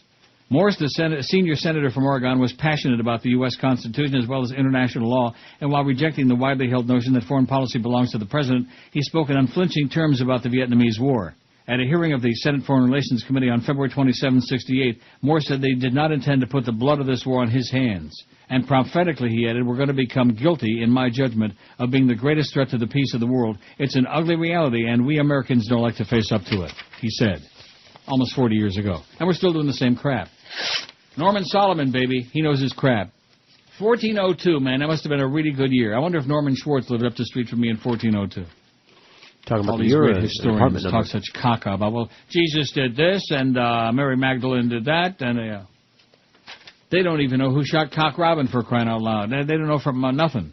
And all these religious getchkis, man. And you people out there, you subsidize it. The people out there who are subsidizing this crap, you're the evildoers. I'll tell you that right now.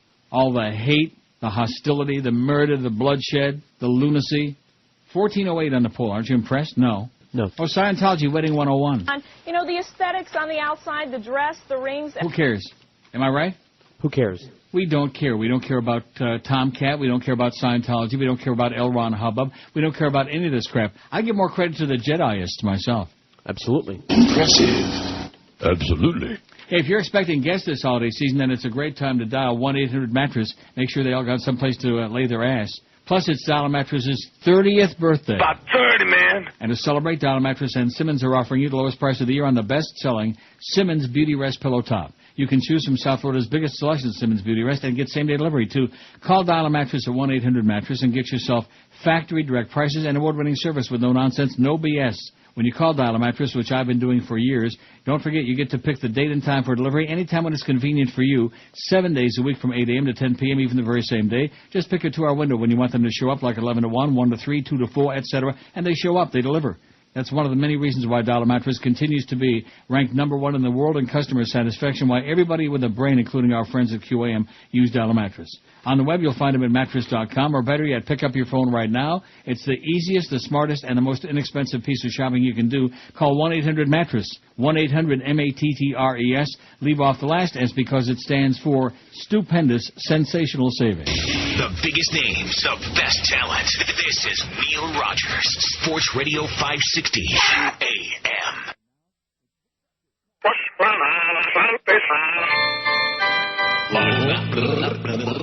All right. I thought Christianity was fairy tales. You fairy. This religion thing was not for me. Absolutely. They held a big convention.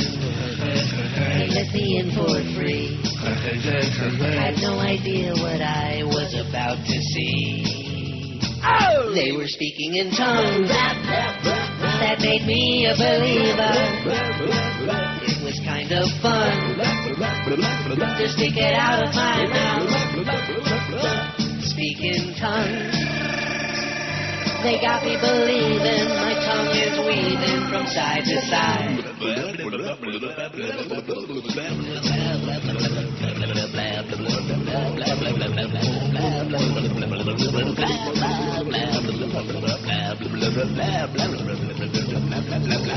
The Lord will now embrace me. I clap my tongue to the beat.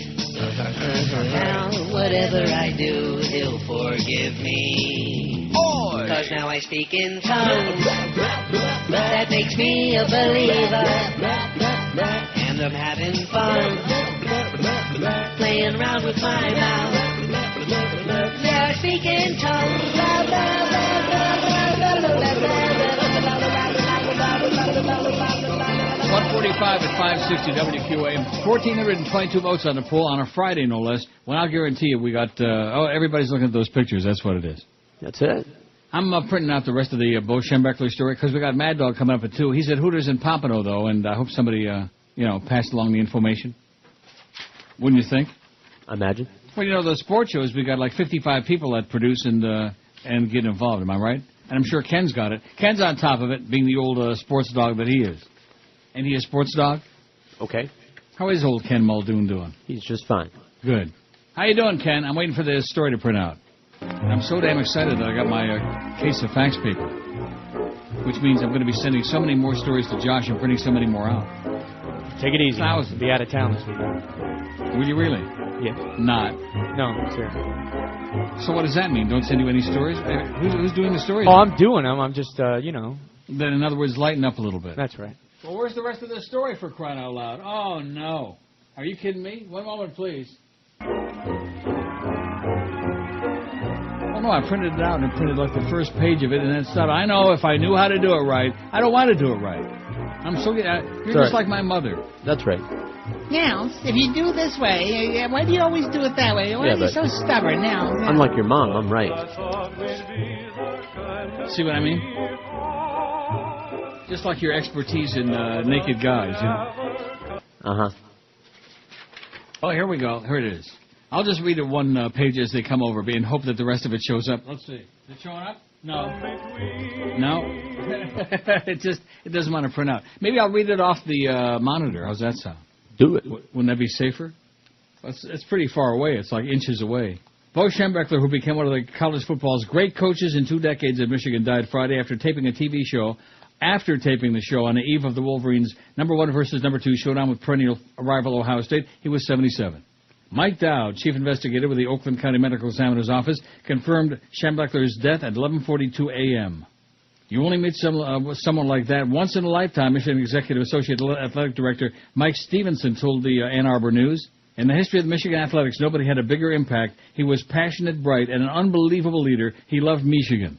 Schembechler became ill and collapsed while taping the show, The Big Ten Ticket, at WXYZ in Southfield, and was taken by ambulance to an area hospital immediately, but not immediately enough, I guess.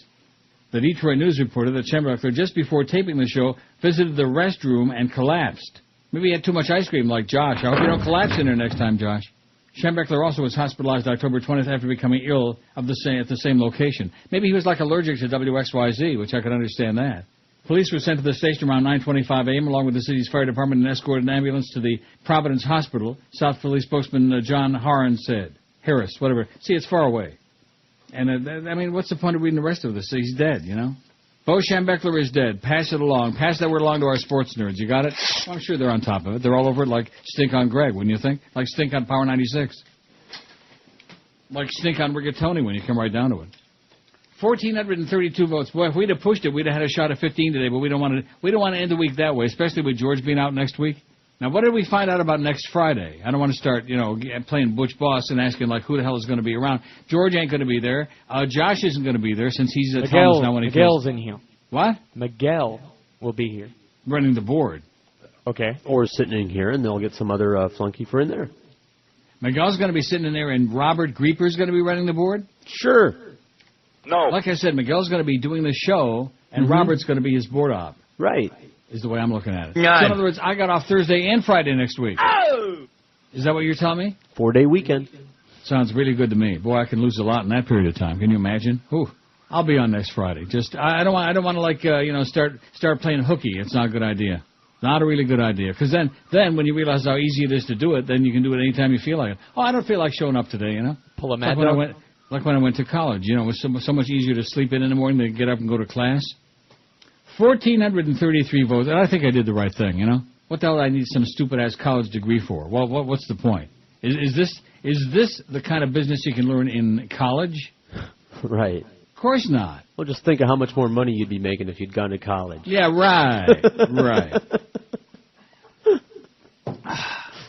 Just think how much more money we'd all be making if Saul Foose wouldn't have gone to jail. If he wouldn't have had larceny in his heart. Oh. Think about that. I'd rather and not. Weep. You'll be weeping all weekend. I know.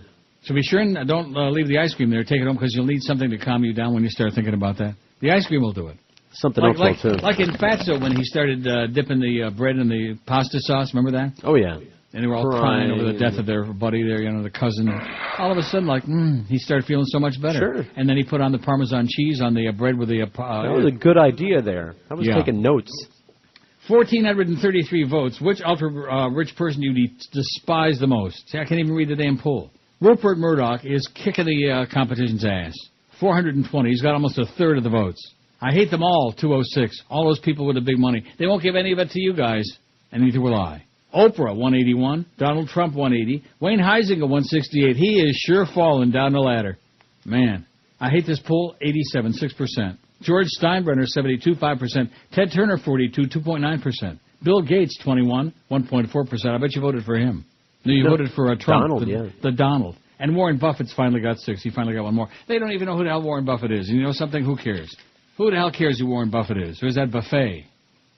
153, Mr. Mad Dog coming up, but kind of cast a pall over his proceedings, it would seem to me, that Bo Schembechler died on this day. When you think it would cast a pall?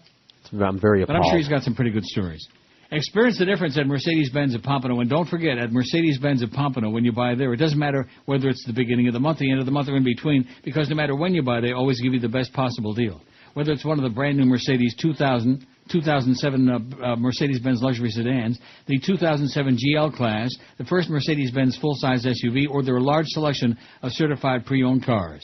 And when you choose Mercedes-Benz of Pompano, you're going to have over 200 employees working their ass off, providing you incomparable service, offering you express lube, courtesy vehicles, and complimentary car wash, too. Make an appointment through their Business Development Center, and don't forget, at Mercedes-Benz of Pompano, you can even earn dealer miles just like you earn frequent flyer miles with your airlines. Browse Mercedes-Benz of Pompano's Indoor Expo with over 150 new and pre-owned vehicles, or go to benzpompano.com.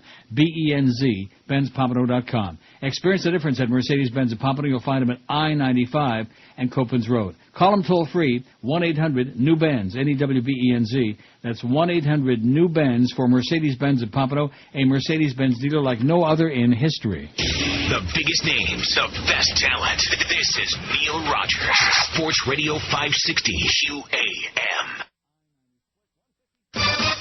It's Dave. All right. In Miami town. Absolutely. At 560 WQAM.